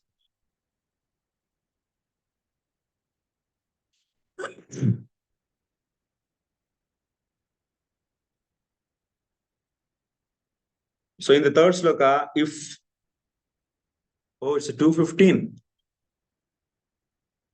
Arjun Prabhu. We should stop here. Let me finish this one. If by God's arrangement one is forced to suffer material hardship, then one should think, due to my past sinful activity, I am now being punished. In this way, God is mercifully making me humble. Yes. This is the way they think actually, devotees. Like doctor gives better medicine, we don't think that he is harming me, or he is punishing me, or he is ill-treating me. We think that my disease is like this, that's why he is out of mercy giving this medicine. The same way, devotee will think like that. But Jnanis and others, they think differently. The stabuk mean, the word shayita means one should remain peacefully and patient without mental hesitation. That is the meaning of shayita. This will be sarvopadi vinirmuktam tatparyan nirmalattam ऋषिके sevanam bhakti ruchite. Vinirmukta. Prabhupada says in the writes in that purport, introduction part of the Nectar of Devotion. One should come out from all the kinds of family designations, society designations, and this, that, all, and he should utilize everything for service of Krishna. Then why he will do then karma? Karma one will do when he identify himself as some upadi. So even while for the sake of preaching, even if he does so many other activities, at that time also he'll never forget. Because every minute he's thinking that he is there for service of the Lord. His bhakti at that time will not covered by the I am driver. With that kind of upadi, his bhakti is not covered. हम driver mode में नहीं जाएंगे वो, मैं driver हूं, अभी मैं driver का काम करता हूं, ऐसा उपाधि में नहीं जाते हो, उसमें अटैच नहीं होते हो. He is thinking at that time also Krishna, remembering or chanting or hearing. He is seen everywhere, everything as Krishna. That is a Shraddha actually. Shraddha means that able to see everywhere, everything, everywhere Krishna actually. Not seeing like Uttama Bhakta, but conception is there. That will be developed by deeply hearing of Shastra. Because the whole creation, everything is coming from him. That is known as Krishna consciousness. He will not identify and limit it to himself as I am driver. No. Krishna consciousness is very deep and very subtle.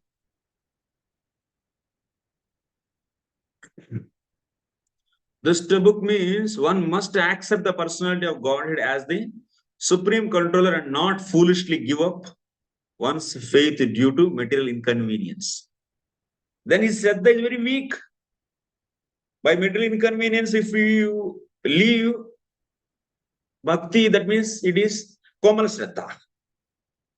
So that's why Dhruv Shraddha is a driving force to keep him in 24 hours Krishna consciousness. So that's why Dhruv Shraddha is a required qualification to enter into pure devotion. Pure devotion means what? Endeavoring to do 24 hours to serve Krishna with direct devotion only. So बिना petrol का गाड़ी चलेगा क्या? नहीं चलेगा. ध्रुव श्रद्धा petrol जैसा है. It's like a fuel. It's a fuel. नहीं तो थोड़ा सा भी अनर्थ आते बस रुक जाएगा और बोलेगा हम नहीं कर सकते. अनर्थों को अनर्थ क्या करते हैं? भजन को रोक देता है. तो तब अभी ध्रुव श्रद्धा नहीं रहे तो क्या करेगा? अनर्थ को क्रॉस करने के लिए प्रयास करेगा क्या? नहीं. एंड्योर रखिएगा? नहीं. तो इसीलिए निष्ठा तक भजन क्या होता है? स्टडी नहीं होता है. अनर्थों की समय रुकता है लेकिन एंड्योर रहता है. एंड्योर रहेगा.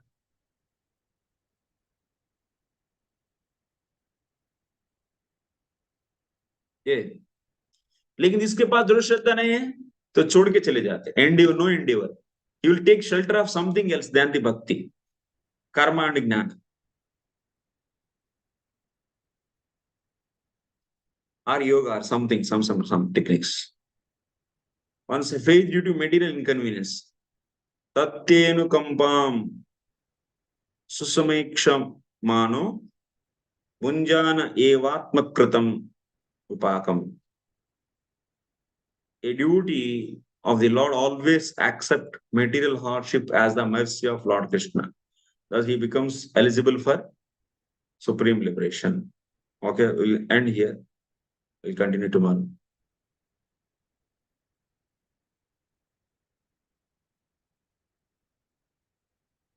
Any questions or any comments?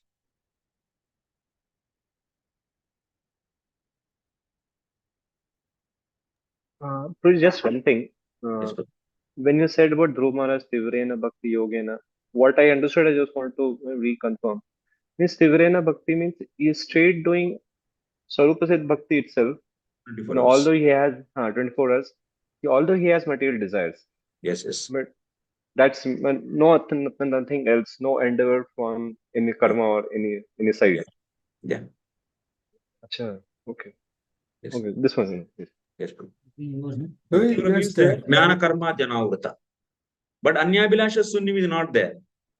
But Jnana Karma Janavrutam is there. This is recommended by Sukadeva Goswami. If you have material desire also, but do the Jnana Karma Janavrata Krishnanusilanam. Anukulyan Krishnanusilanam. That will bring Anyabhilasha Sunyam automatically. Yes. This makes sense, Puji. Yeah. Else, using karma, how it can be Anabhilash? It will never lead to Anabhilashita. Yeah. Because Abhilasha will increase. Yes. Prabhu, just same clarifying that can we say that he did whatever Narada told? So Yeah. Narada means He had Narada, faith, such a strong faith on the yeah. Narada's words. Let us say Narada, like Prabhupada instructed some devotees Yeah. to do something which may not be directly Swarup Siddha Bhakti also. But if they did that, or so that also is what we can say that. Prabhupada actually sees the condition. उन लोगों को अभी भी इधर इधर का इतना श्रद्धा नहीं है, तो उन लोगों से उनके अनुसार जो करा सकते हैं वही इंस्ट्रक्ट किए. So they doing that is also Tivra Bhakti? No. Wholeheartedly? No. That is not. So if they are Whatever. mixing karma along with that, Prabhupada said that at least you should do this. Then, and they are doing continuing. Prabhupada said that Prabhupada never crossed Shastra. He cannot say that whatever I say that is a pure devotion or that is a Tivra Bhakti. He instruct the people as per their conditioning. Yes. As per their Shraddha level. Yes. Ultimately, he also want to bring everyone to the defined Bhakti which is mentioned in the Bhakti Shastras. Yes. Just like that devotee wanted to do Swarup Siddha Bhakti, but he was not having adhikar to do. So Yeah, he Prabhupada knows. told you chant 16 rounds and count cement bags. Yes. So he didn't have qualification to do Swarup Siddha Bhakti that time. Yes. So Prabhupada said that. Okay. Roji, recently we also read a purport in brāhmaṇa section where Prabhupada mentions that some people like Dushtamana, Tumeri Kishera Vaishnava, so only chanting to show that I am a great chanter. There he mentions, Prabhupada mentions in the purport that if somebody is not discussing Krishna consciousness with non-devotees all the time, then such people may go to such Nirjan Bhajan. But then he mentions that this Nirjan Bhajan is mentioned for very experienced, very highly elevated people. So, and he says that one should engage all his time in preaching work, discussing Krishna conscious with non-devotees. He mentions there this point. This is in purport of, Which purport, bro? This is Prahlad Maharaj. Just 2 days back, our purport of 7, 9, 47 or something. 47 or 48. It's very striking purport actually. Kirtaniya Sadahari means he constantly preached to non-devotees. 7, 9, maybe 47, 48, like that. Maybe 46, sorry. 7, 9. 46. It's a 46. 7, 9, 46. It is exactly speaking this only. It's all things.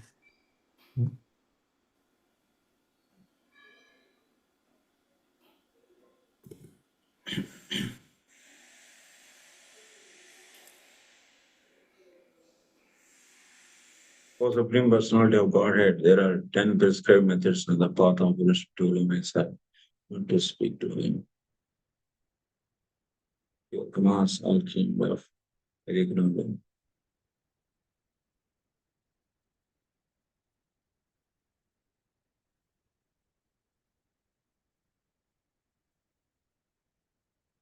Different methods for liberation are generally only a professional track and means of livelihood for those who haven't conquered their senses. Because such a persons are falsely told. Okay, context is clear. So, कौन सा paragraph Prabhu ji?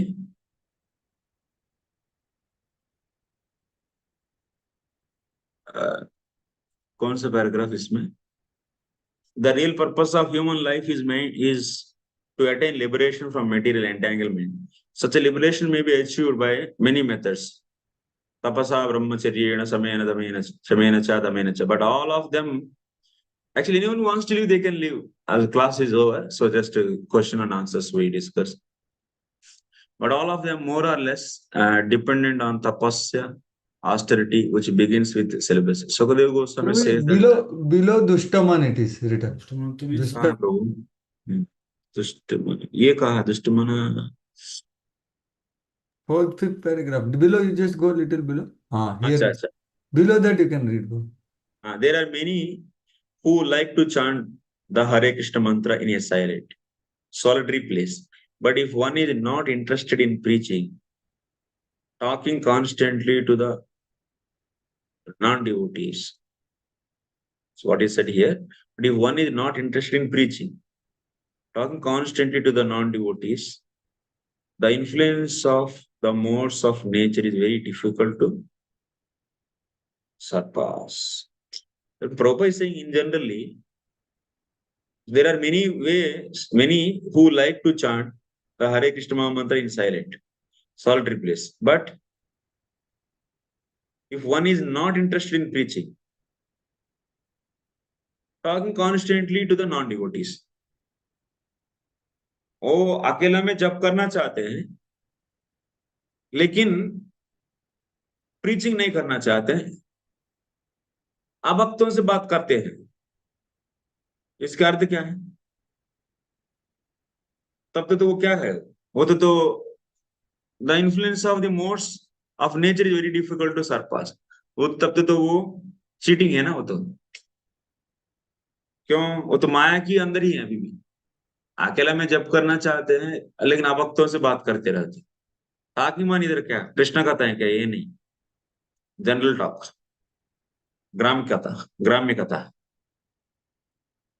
So that's why Prabhupada is saying one should chant, but one should focus on preaching. इससे क्या होगा? हम लोग में जो बात करने की जो टेंडेंसीज है इधर उधर का, वो सभी भी अभी क्या होने लगा? भक्ति मात्र कामा होने लगा. भक्ति के लिए, भगवान की असंतुष्टि के लिए अलग अलग नॉन डिवोशनल एक्टिविटीज भी हम लोगों भगवान की तरफ मोड़ना शुरू कर दिया. तब तो क्या होगा? माने भक्ति मात्र कामा कर्म मिश्र भक्ति, नहीं तो विकर्म मिश्र भक्ति जो भी है, तो भक्ति के लिए ही सब कुछ करेंगे. कर्म करो नहीं तो चांटिंग भी करो. तो वो क्या करेगा? वो कॉन्शियसनेस को कहां तक लाएगा? भक्ति मात्र काम केवल स्वरूप सिद्ध भक्ति की तरफ ले आएगा कॉन्शियसनेस. लेकिन हम लोग केवल स्वरूप सिद्ध भक्ति करूंगा सोच के अभी, लेकिन वैसा योग्यता नहीं है. 24 घंटा भगवान की नित्य सेवा में लगाने के लिए, डायरेक्ट सेवा में लगाने की जो श्रद्धा चाहिए वो श्रद्धा नहीं है व्यक्ति के पास, उतना सरेंडर नहीं है, तो क्या करेगा? दिखावटी करेगा। तो फिर भी वो कर्म छोड़ दिया, अकेला में रहने लगा, लेकिन वैसा श्रद्धा नहीं है। तब तो वो अभक्तों से भी बात करेगा चुपके चुपके। ऐसा लोग माया से बाहर नहीं हो सकता है। प्रभुपाद जी क्या बोल रहे हैं? Falsely don't become imitate, actually don't imitate like bhakti matra kama kevala swarup siddha bhakta. Prabhuji, here the second meaning na, but if one is not interested in preaching, talking constant, means Prabhupada is saying preaching means talking constantly to non-devotees. Here it means that way, means he has to talk to the non-devotees about Krishna concept. Here उसमें वो वाला मतलब नहीं है, मतलब कि वो सबसे प्रजल्पा कर रहा है और प्रचार भी नहीं कर रहा, माला भी नहीं कर रहा है। नहीं, but if one is not interested in preaching, preaching का मतलब talking constantly to non-devotees। नहीं, कामा रख दिया नहीं इधर। हाँ तो वो तो कॉमा रखा है तो वही मतलब है ना क्या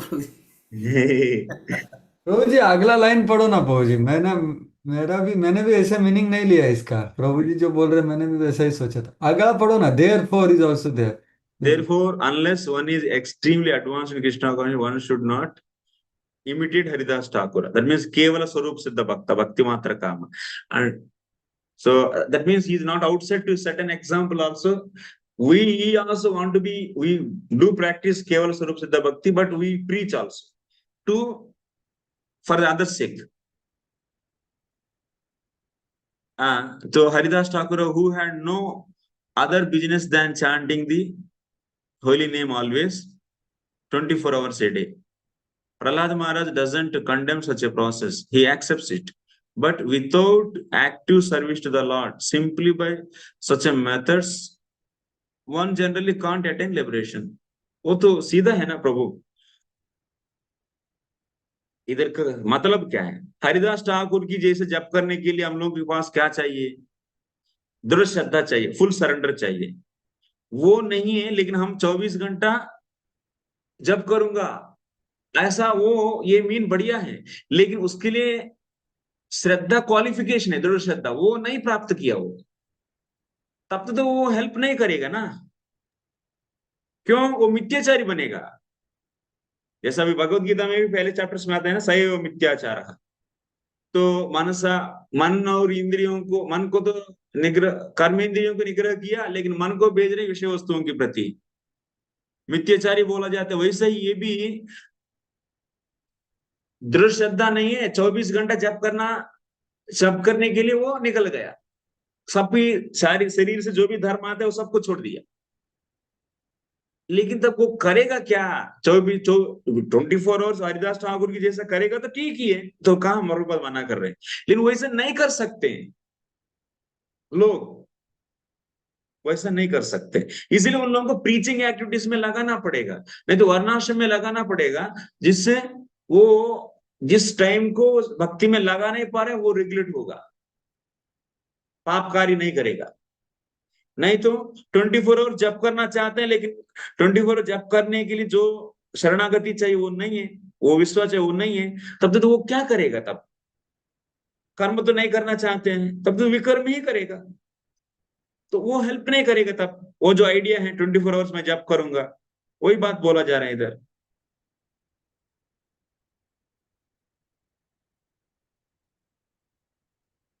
ऐसा है ना? कोई डाउट? हाँ मतलब प्रभु जी वही मैं, तो हम ये समझ रहे हैं यहाँ पे कि वो दूसरे भी कुछ सेवाएं करेंगे, क्योंकि वो पूरा स्वरूप सिद्ध भक्ति वाले पे वो एलिजिबल नहीं है पूरा, तो उसका दृढ़, और आप बोल रहे हैं कि उसका दृढ़ श्रद्धा नहीं है, करेक्ट, उसको दृढ़ श्रद्धा में आया नहीं है, तो फिर वो जो भी प्रचार भी कर रहे हैं या दूसरा भी सेवा कर रहे हैं तो वो उनको दृढ़ श्रद्धा तक उठा के लेके आएंगे। और यही प्रभुपाद जी बोल रहे हैं, वो एक्सट्रीमली एडवांस होना चाहिए भक्त, तभी वो कर सकते हैं ऐसा। उसके बाद भी करना चाहिए प्रचार, क्योंकि सेट करने के लिए हम लोग भजनानंदी नहीं, हम लोग गोष्ठानंदी।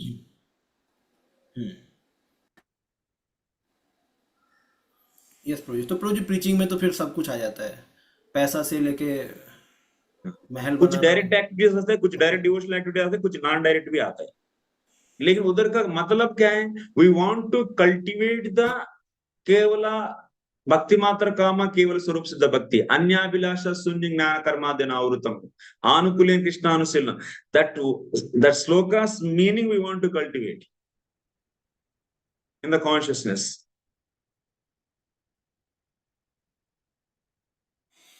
Yes. Any questions? And Prabhupada writes also here कि for all of us it is very difficult to overcome Maya Yes, yes. in our conditioned state by directly taking to full-fledged स्वरूप सिद्ध फुल डोज लेंगे बोलेंगे तो क्या है, वो danger हो जाएगा उनको, फुल डोज नहीं ले सकते अब।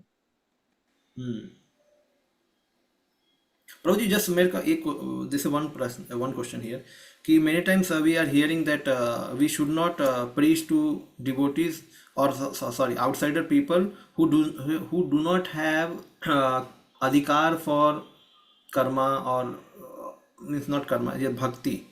Like we should see their adhikar, whether it is varnashram adhikar hai या शुद्ध भक्ति अधिकार है या ज्ञान अधिकार है. So but we generally preach pure devotional service and then we instruct them according to their level how to go to the pure devotional service. So do we have to also segregate in this all such things कि ये किसका अधिकारी है, because nowadays these things also going on. Actually, a expert guru will see the level of the devotee, the disciple, and he accordingly instruct. Like the traditional systems, even middle education also, because in the previous life he has good samskaras in some skills, then he will be given the advanced training. Similarly, expert guru will do like that only. Even Prabhupada also didn't instruct everyone in equal way. According to the disciples' qualification, he instructed. Of course, that is instructed, but what everyone will follow some common system, common rules, which will maintain the sanity in that community. Even in the pure devotional platform, you cannot say that I can sleep with a woman, because I see everyone as a devotee only. I have no upadhis. I am not bodily conditioned. He cannot say. You should follow the rules of ashram.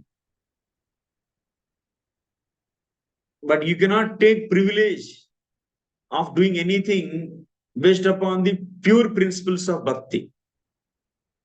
You should behave commonly to set an example to the common people.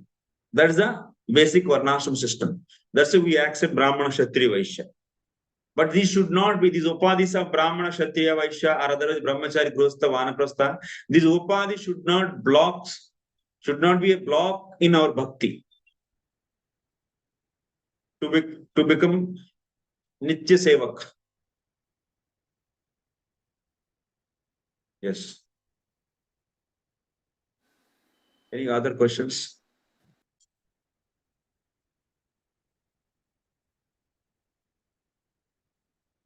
Okay, then we'll stop here. Thank you very much for all of you. Hare Krishna. Srila Prabhupada ki Nitai Gaur Premanand. Hari Hari Gaur. I'll end the meeting.